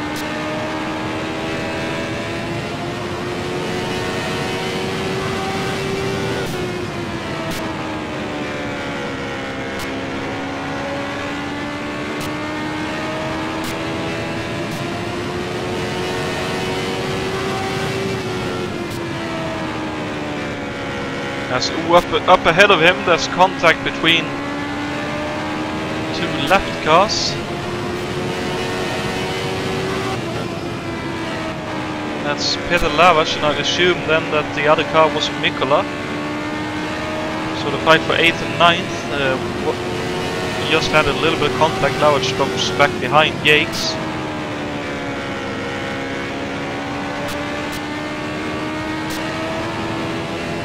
So 10 laps to go, 9 laps to go as he crosses the line. Now running very consistent low 24s the last 2 laps.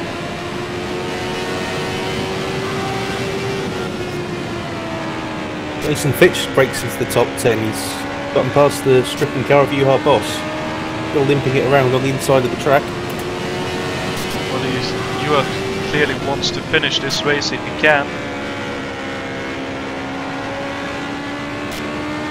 Fitch doing a very good job soldiering on from his accident to, as you say, make it into the top 10, and let's hope he can finish there for some very good points and an encouraging finish for the rest of the championship. As Jakes' last pass, I believe that's Lukas Vidra. Well, he does seem to have lost a bit of time for all the traffic there. The gap's down to 7/10 of a second between himself and Richard Coxon. The Coxon's supposed to get past traffic yet. When he has a bit of a loose moment on the entry there, had to carry a bit more speed than he may have wanted to. So the gap is a second with 6 laps to go.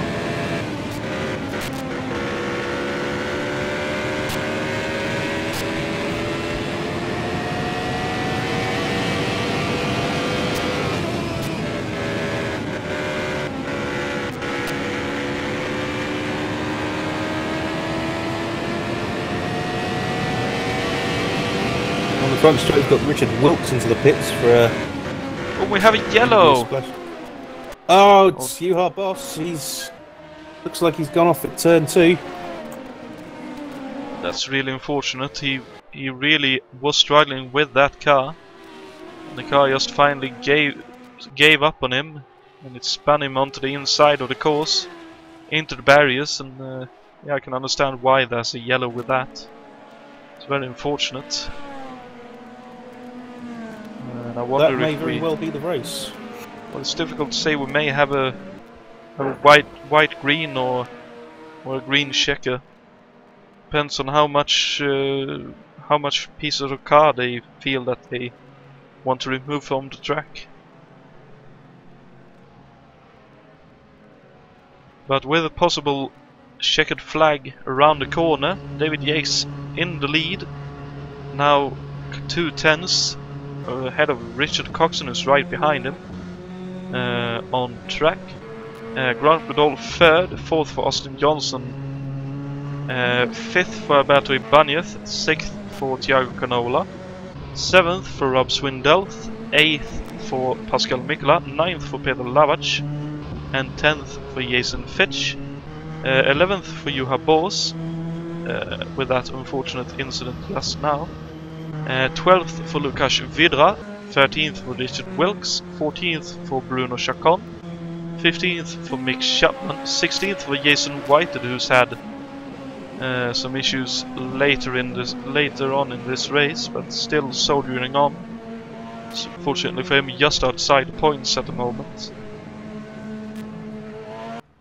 And I believe he's also the last of our runners.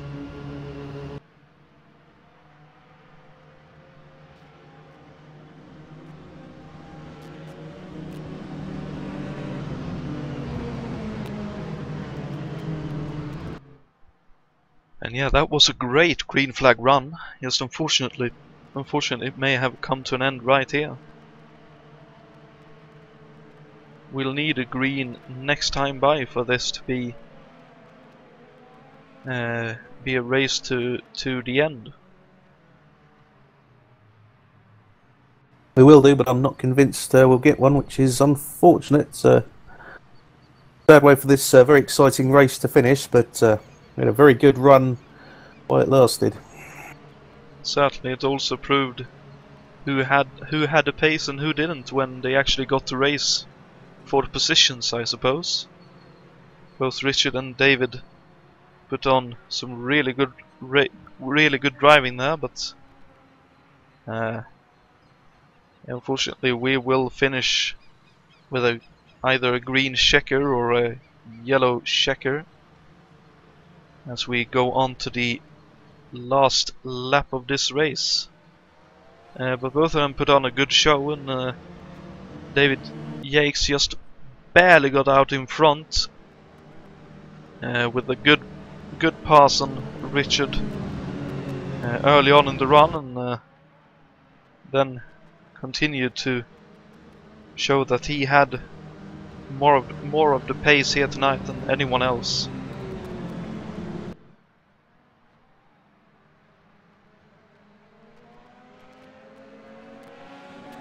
At least I believe this ought to be the last lap. It may be one more. If that is the case, I do apologize. I think we're going to get one green flag lap to the finish. Oh dear me, this will be interesting.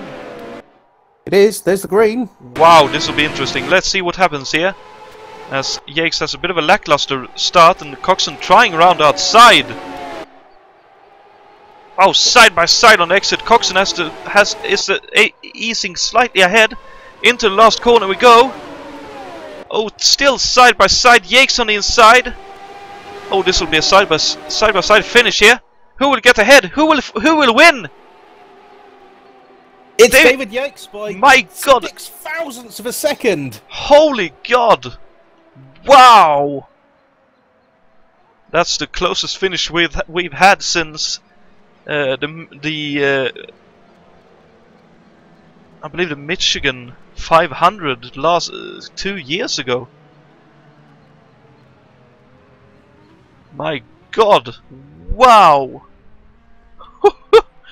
So David Yates takes the win. Richard Coxon barely finishes second. Grant Riddell gets third. Austin Johnson finishes fourth. Alberto Ibanez, slightly disappointedly I suppose, gets fifth in the end. Sixth for Thiago Canola. Seventh for Rob Swindells. 8th for Pascal Mikola, 9th for Peter Lavac, 10th for Jason Fitch, a nice finish for him after a bit of struggles early on. 11th for Juha Bors, having finished without pitting after his spin towards the end of the race. 12th for Lukas Vidra, nice one-off drive there, picking up some points. 13th for Richard Wilkes, 14th for Bruno Chacon, 15th for Mick Chapman, and 16th and last of our runners, Jason Whited. Oh, dear me, that was a very close finish.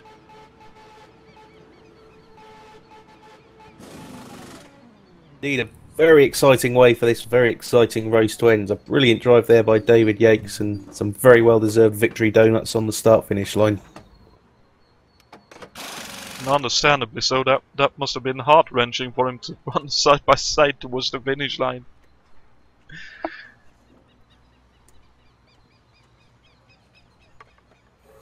Ooh. So yeah. Hey, wake up.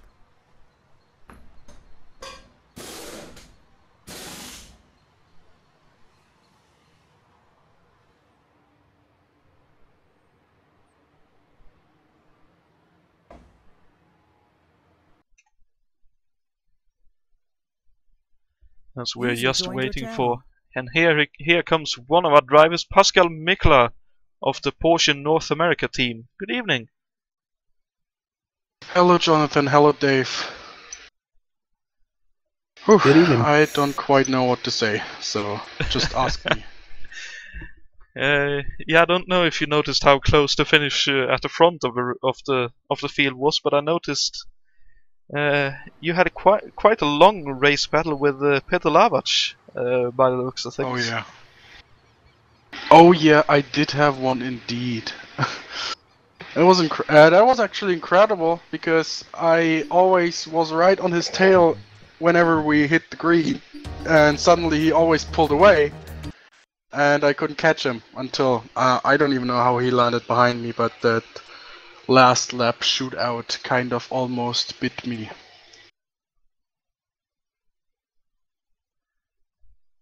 Almost bit me. But I'm glad I finished in front of him, especially after my little excursion into the green myself, which unfortunately brought out a yellow. But I'm very happy that I finished 8th. Yeah, we did catch that moment. Was that just a question of putting a bit too much power on, or what do you reckon happened there? I can actually tell you exactly what happened. I threw the car. Oh, it was turn 1, turn 2, of course. I threw the car into the turn way too aggressively, and then I also hit the power too hard and too fast. I was actually chasing Peter there, and then I spun. I didn't spin, but I slid down on the inside on the grass, and that didn't trigger the caution. What triggered the caution was me putting it into reverse and backing up half a meter to actually be able to get out of the grass again, because I stood with my nose to the wall. And I couldn't get out, so I had to bomb it into reverse, and unfortunately my rear right tire hit the track, and that triggered the caution.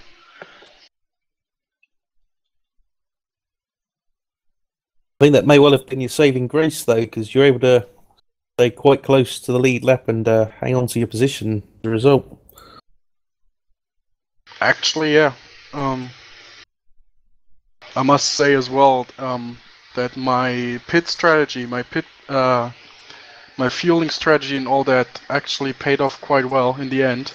I only had to pit for like 25 laps of fuel in the end when I ran out of it, and if I had pitted earlier, it might have not worked out as well as it did in the end.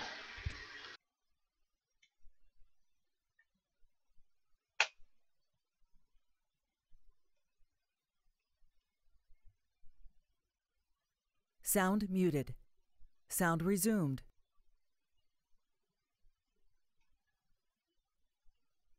Well, thank you very much for joining us, and congratulations on your 8th place finish, and for sticking in there despite your spin earlier on and picking up some good points for the championship. User joined your channel. Oh, thank you very much. I'm celebrating that 8th place like a win, believe me. You can barbecue your Porsche engine to have a party. Yeah. It did smoke at the end when I was in the pits, so I think we can all have a barbecue. It's on me. Woohoo. Yeah, take care everybody.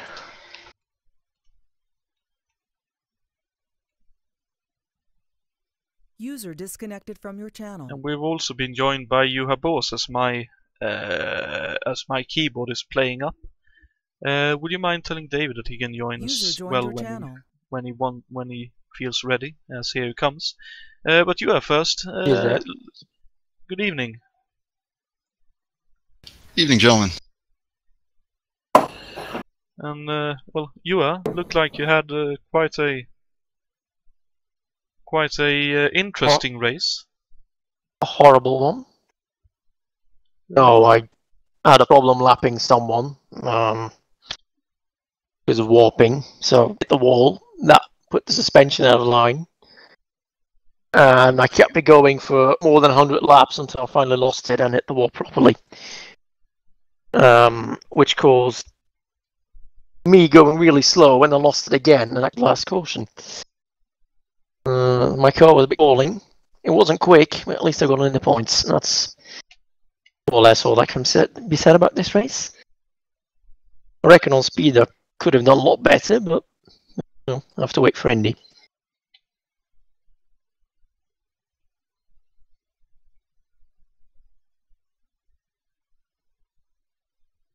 I'll let David do the talking now, since he's the great winner of today.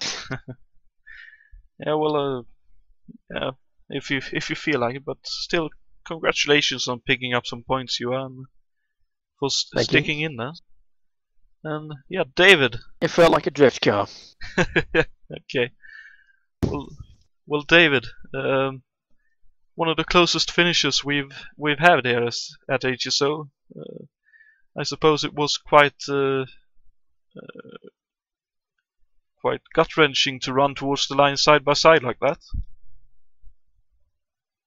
I'm glad the finish line was where it was. I think a couple feet down the road and it would be the other way around.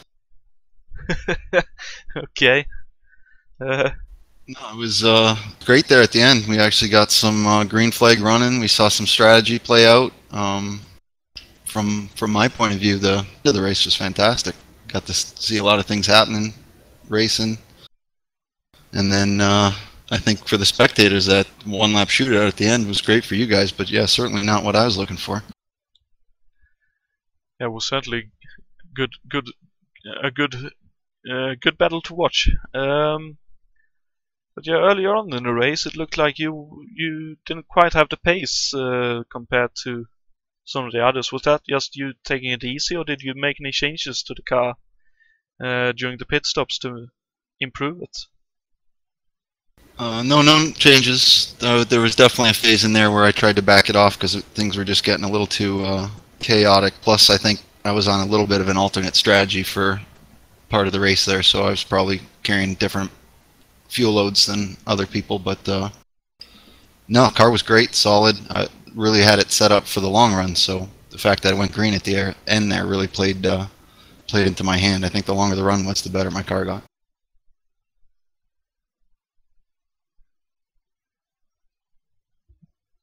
Yeah, I suppose that plays into your hand of being good at setting up the car as well, because it certainly looked like with lower amount of fuel in the car, you were certainly the quickest driver.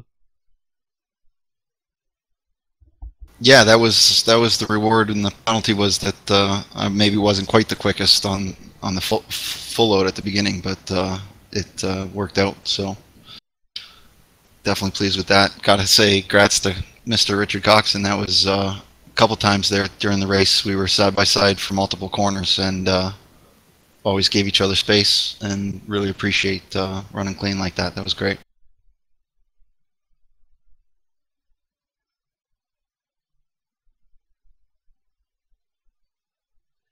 Yeah, thank you very much for joining us, David, and Juha as well. And of course, congratulations, David, on taking a very tight win. And I believe possibly taking the lead in the championship. Hopefully close things up a little bit. Still a long way to go, but it's always good to cash some points in early in the season. Sure thing. Thank you very much for you guys for putting the broadcast on. No, me as along with a bunch of others appreciate that, so thank you. Cheers. So yeah, with that, any closing thoughts, Dave? Oh well, it was a fantastic race to watch, and I certainly enjoyed commentating on it as well. So look forward to the next time, which I believe is Portland in a few weeks, and then the big one, which everyone wants to win, which will be Indy, month of May. Okay, so that's the way the championship goes. Yeah, I agree. And Portland, of course, hosted a very good race last time out as well in this championship, so that's certainly one to look forward to. Before we close off the broadcast, let's quickly bring up what is coming up here at HSO. We have the DHL International Race Day for the 1996 BTCC. Round 5 of 13 coming from Alton Park International. The long User layout left your with the channel. 2 chicanes will hopefully provide some good racing, even if there is a slight lack of passing opportunities, at least in more modern machinery. We'll see about these ones. I know there were some very good battles there last time the BCC visited in our championship, so hopefully it'll continue like that.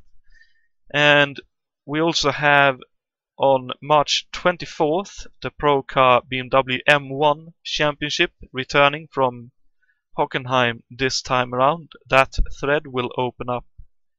Either it has opened up just a few months ago, or will open up in the not too distant future. But It will open up tonight. A few minutes, actually. okay, thank you very much, Yua. So yeah, with that, thank you very much to all our racers for turning up and putting on a great show.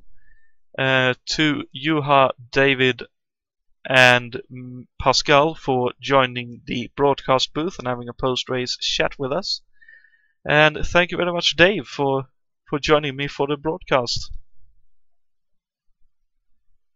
My pleasure, Jonathan. Thank you for having me. Cheers, mate. And with that, take care, everyone, and hope you have a great week. And we'll be back with the HSO broadcasts next Sunday. But until then, thank you very much for watching, and have a great week and a good night.